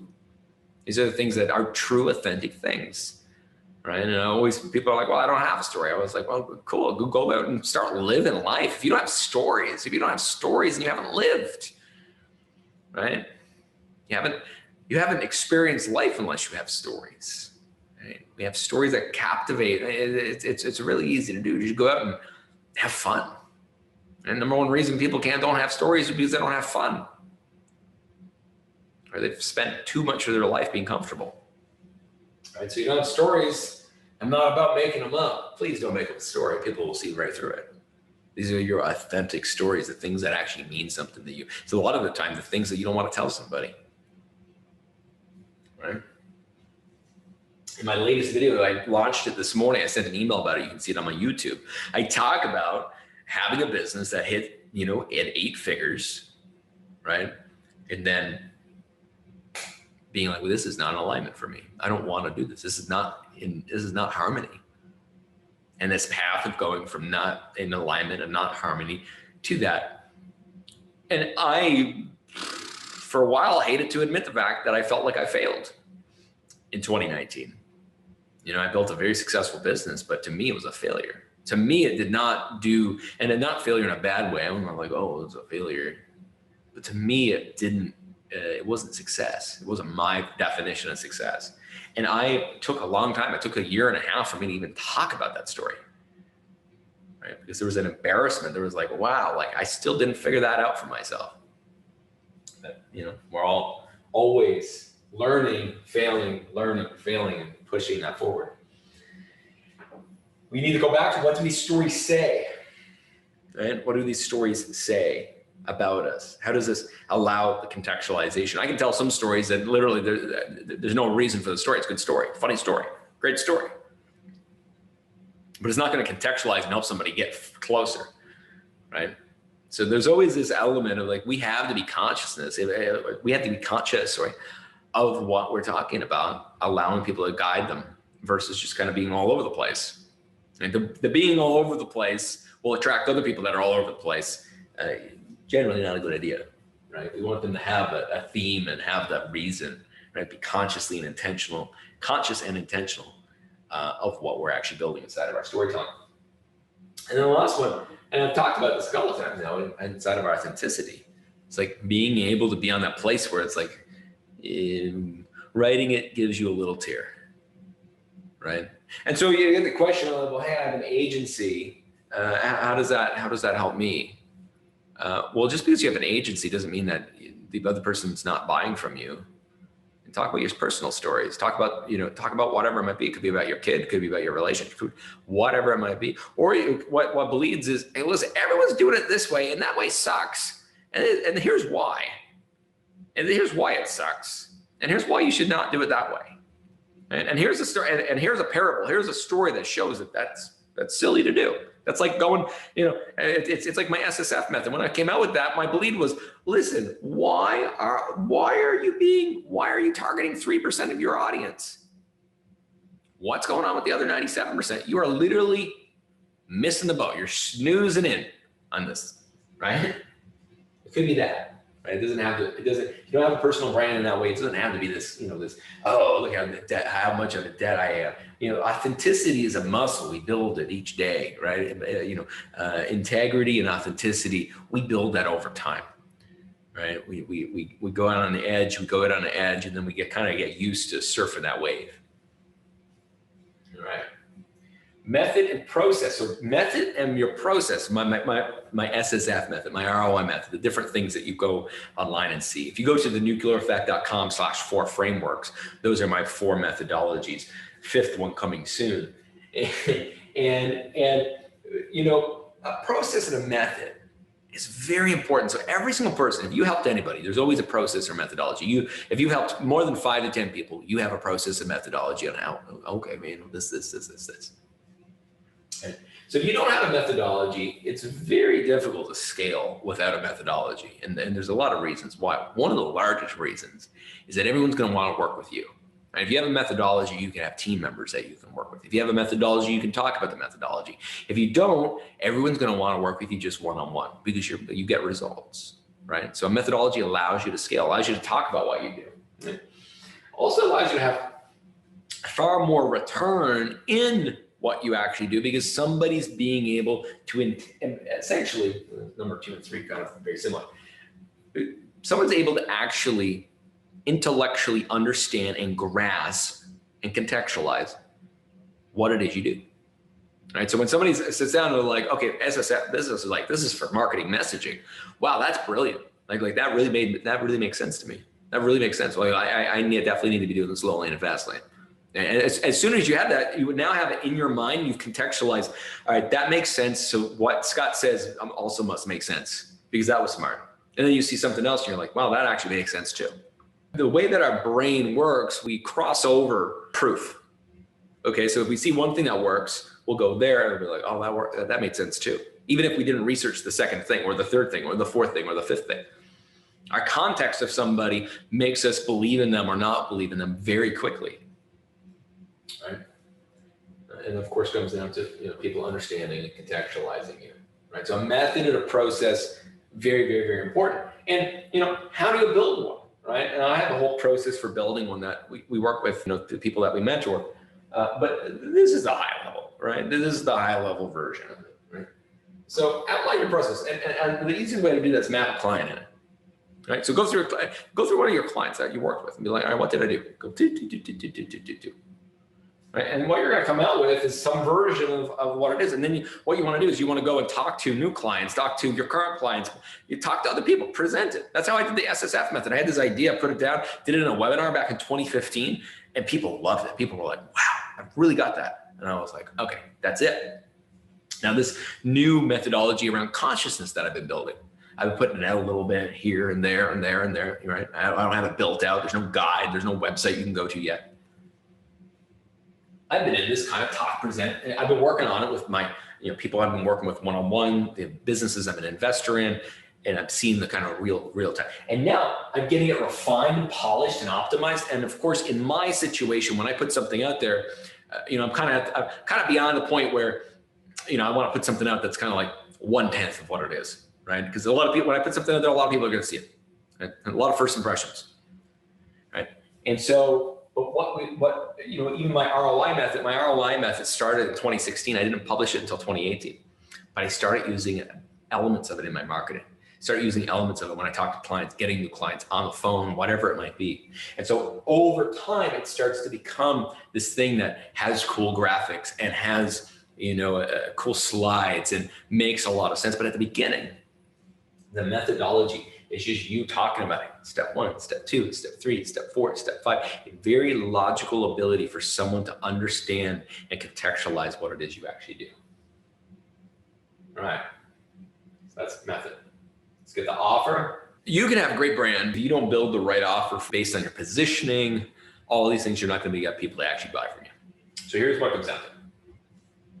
First off, we've got to be building offers that are lifeboats that people are like, yeah, you know what? That makes a lot of sense. Yes, I need help. I need help, and that's exactly the help that I really want, right? So lifeboats versus vitamins. A lot of times, it's the contextualization of the offer. Like going from my example, I'll get you 1,000 Instagram followers to I'll help your business with Instagram. I'll help grow your business and scale your business with Instagram. Okay. Again, not my example, just an example I used. All right, so pain versus pleasure. People are going to spend way more time avoiding pain than trying to get pleasure. All right, why? We want to avoid, I got $1 million in the bank. I'm going to spend more money protecting the $1 million than I am to take the money and be able to make more money. I'm going to spend more time, right? And so pain is a much larger motivator than pleasure, unfortunately. Right? We are We never want to go backwards. We never want less comfort than we currently have, right? We get a nice car. We got the car that we want. We never want a less nice car. We would rather protect the ability to have our car.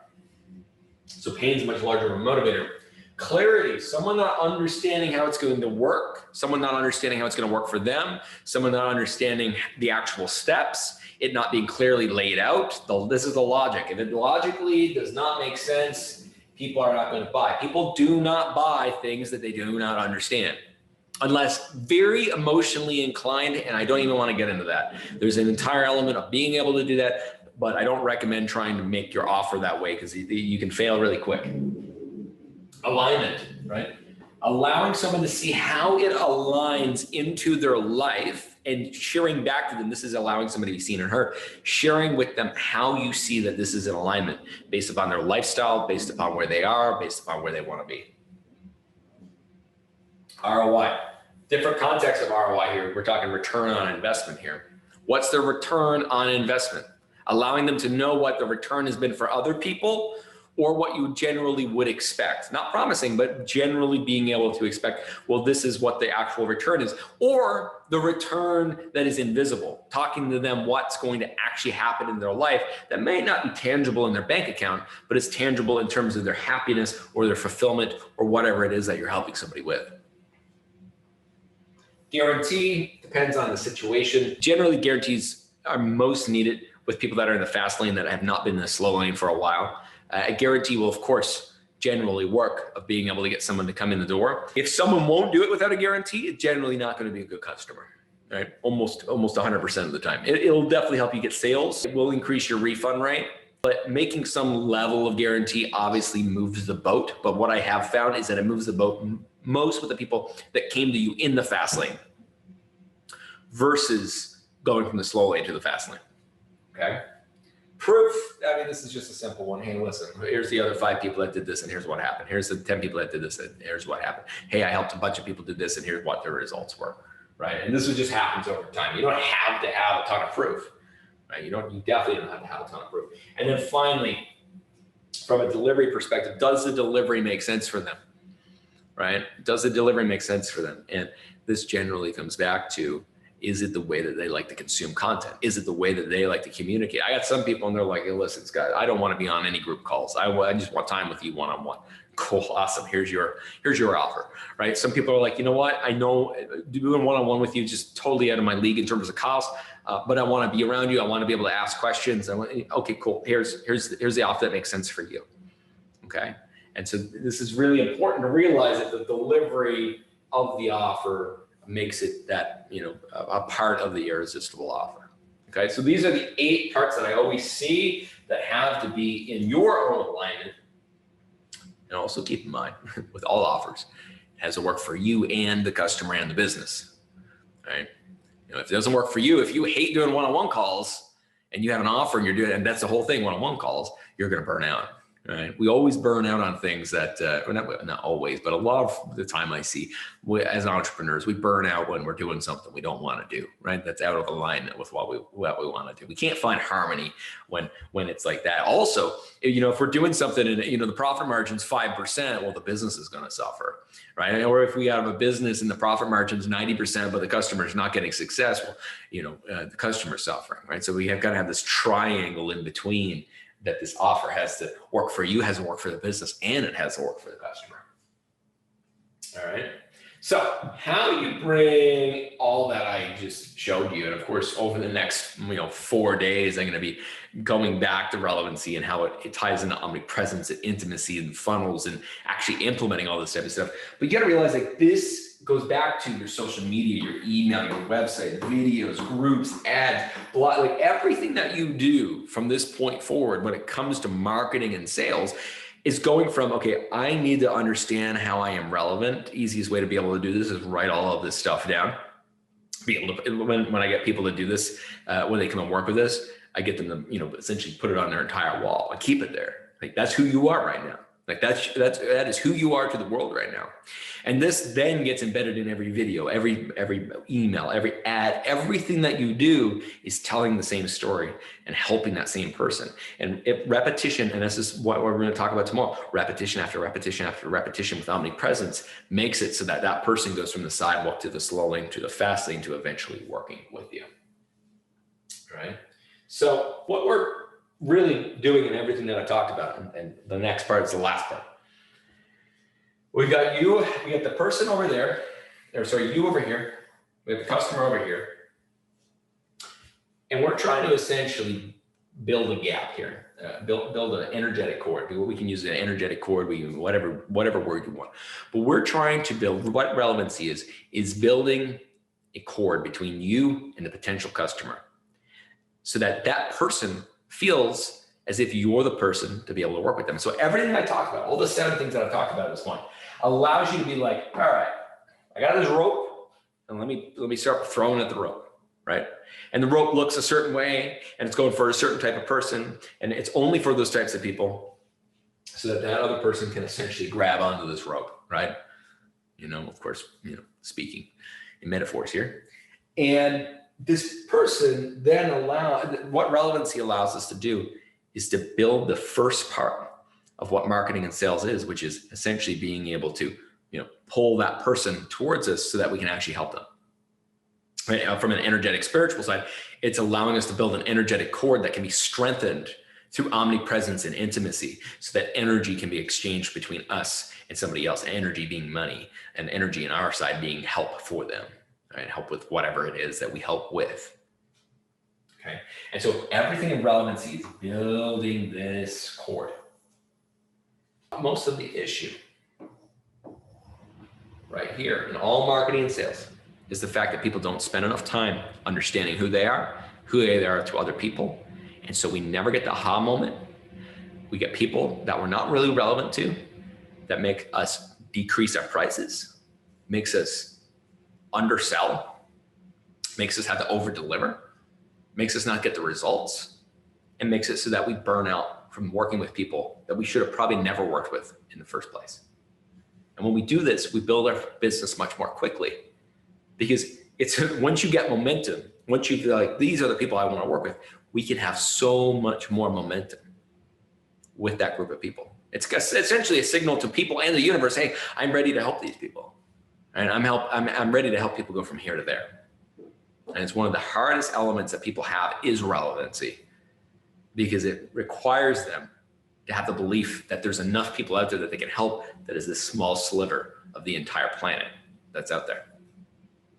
All right. Last piece, levels of consciousness for business. Okay. Certain people attract certain people, right? With a certain level of consciousness. But I want to get a little bit more intentional with this. And so, what I understood was, on a daily basis, we're in like kind of a primary level of consciousness. All right. So, if I said, hey, listen, an accountant or a lawyer might be living inside of an intellectual consciousness. So there's 3. And somebody that is, working 12 hours a day, just kind of grinding, they're in willful consciousness. And then, the person who's the healer or the therapist or whatever it might be more in their intuitive consciousness. All right. So just to put some labels on this. And so then I was like, well, you kind of sell somebody that's more on the intellectual side differently, a little different. Like if you're trying to find intellectual customers, you'd be using results and analysis and data and blogs and detailed type of stuff. If you were selling the intuitive people, you wouldn't do that, right? They don't care, right? They're about feeling. And so then I also thought about, okay, well, willful people and willful and reactive. I talked about reactive earlier. Reactive is kind of like the over here on the side of willful. Now, these aren't, one's not better than the other. It's not like we're all trying to go intuitive or all trying to go to willful. On a daily basis, we need to be, as a human being, we should be trying to integrate all 3. Right? As an entrepreneur, we want to be building businesses that aren't just intuitive, not just intellectual, not just willful. Because what's going to happen? If I build a business, I'm just willful, I'm going to burn out. Right? Because I got to work 14, 16 hours a day. I'm not thinking about smart. I'm just like, go, let's go. Intellectual, I'll build a smart business, but a lot of the time I won't be able to get the work done, right? Or I'll build a business that's actually not in alignment or in harmony with my life, right? I see that a lot of the time. And it looks great on paper. And what's good on paper isn't necessarily always good with our heart and our soul and what we really want. And of course, on the intuitive side, and listen, I'm all for meditating on the mountain. I just came back from Big Sur for a couple of days, and it was a beautiful, spiritual, intuitive experience for me, right? But we can't build a business just purely from our intuitiveness, right? We do have to work sometimes. We do have to, do a financial projection. We do have to manage our finances. We do have to hire a team and all these different types of things, right? So the integration of this consciousness allows us, number one, to be able to understand ourselves and how we actually work inside of the business. In relation to marketing and sales, it allows us to know that, okay, my customers, let's say I'm somebody that I'm trying to attract intuitive people. If I'm trying to attract intuitive folks, I know I'm not going to do deadline timers, right? I know that the best thing that I can do is just, number one, be me, document my process and my journey, talk about, what's on my heart that day, and just continually create content, right, for them. I can do launches, right, but they can't have countdown timers. I can do launches, but they're more of an energetic live, right? They're an experience. I want to do experiences, not really like launches. Right? People, you need to have evergreen programs, things that people can join anytime. Because what people are driven by that are intuitive, this is their internal, right? Just because if somebody that's intuitive, you come to them and like, hey, listen, this is the last chance to get in. They're like, cool, awesome. If it ever works in the future, if it's ever in alignment in the future, I'd love to work with you, right? So we got a lot of people going around in marketing with deadline timers, sales pages, ads, all these types of things that are totally out of alignment for them. At alignment for them, like you get the feeling in your belly where you're like, hey, this doesn't make any sense. I shouldn't have 4 upsells on this sales page if I'm trying to get intuitive, like my folks, right? You put your sales page out, you're like, man, this is kind of embarrassing. I know a sales copywriter wrote it, and then I learned how to do it on this 17-part framework sales page, but this sales page sucks to me. And you put it out there and you're like, oh, it didn't work. Or you put it out there and you're like, oh, yeah, I got all the wrong customers. So let's look at it on the opposite side. Let's look at the willful. You go to willful folks, and I talked about this a little bit earlier. You go to willful folks and willful / reactive. Always maybe find a better word for the reactive. And you put a sales page with no deadline timer, no one's going to buy it. You kind of think about it this way. Willful reactive folks, they're the people who go into a car dealership and they buy a car. They don't even know the brand when they got there, right? They're just going with the best deal, and they're going with the best deal. They're just like, all right, this will get me there. This will do it. Oh, you said $800 off. Well, I better do it. Okay. Normal, typical used car sales. When you think about used car sales in your mind, particularly in America. The intellectual person, how they buy a car, they're going to research all the different cars, they're going to know all the different features, they're going to walk into the car dealership, they're going to know exactly what they want, how much they want to pay for it, what they're not willing to do, or what they're going to do. A lot of the time, they don't even care what color the car is. They don't really care. All they care about is what they actually researched, right? What they deemed is important to them, what's the best deal for them. Right? Get a little less brand equity here if we're talking about car dealerships. Now, intuitive sees the car that they want, feels the car that they want, and then goes and gets the car that they want. Right? It might be on the vision board for a while. They don't know why they like that car, but that car is their car. That thing is their thing. Okay? So if you're selling to an intuitive person, you don't have to use a whole lot of data. You just got to be in alignment and balance with yourself. If you're selling to intellectual folks, you got to allow people to research. That means a lot of blog articles, videos. That means data very laid out. Sales page very laid out. Day 1, here's what you're going to get. Boom, boom, boom, boom, boom, boom, boom, boom, boom. Minute 7, minute 9, minute 12, minute 15. Right? The intuitive person is say, on day 1, we're going to go through this. On day 2, we're going to go through this. Day 3, we're going to go through this. Willful person, you don't have to tell them what you're actually going to go through. You're going to be like, at the end of this, you're going to get this. they're like, okay, well, that's where I want to go. So let me go. Okay. So, and to better define this, the willful person is defined by, what they, so the reactive person's defined generally by what they own. So this is things. The willful person is generally motivated or like what they care about is what they do. Right? They care a lot. They're defined very much. Their identity is defined by what they do. The intellectual person's generally defined by what they've done, right? What they've accomplished, right? So this is accomplish. And the intuitive person generally don't have as much attachment to those things, and is rather defined more by who they are, right? What they identify with themselves. A little less external attachment.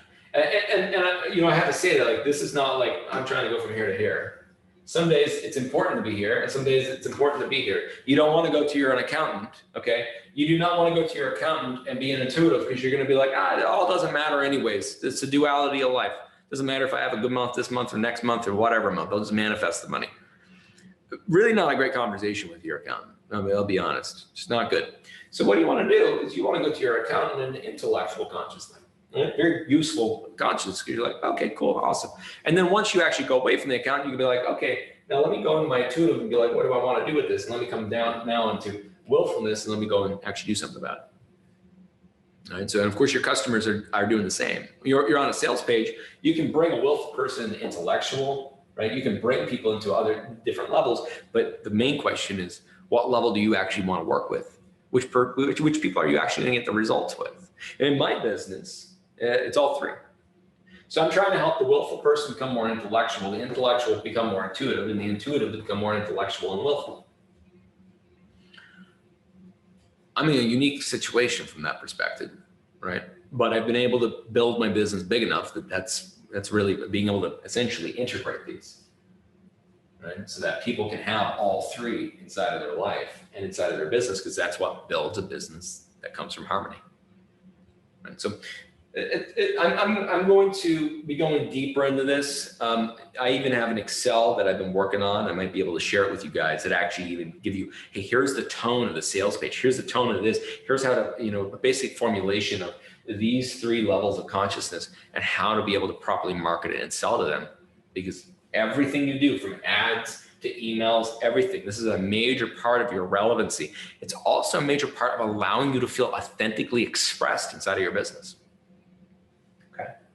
So what is next? I embedded all the homework as we were going through, because I want you to just be writing all these different pieces down. Some of them don't need homework. They just need to be thought about. Oh, what level of consciousness do I, and what am I talking about? What's my, all these different types of things. So what I want you to do is I want you to go through this, disconnect from this, and take those questions, just think about it for 30 minutes. My recommendation actually beyond that in the future, whether it be next week or next month, when you're really ready to go deep into relevancy, is to take half a day and really start thinking about this. Get some of your customers on the phone. Start asking your customers these questions. Start asking your partner if they're involved in the business or they understand your business.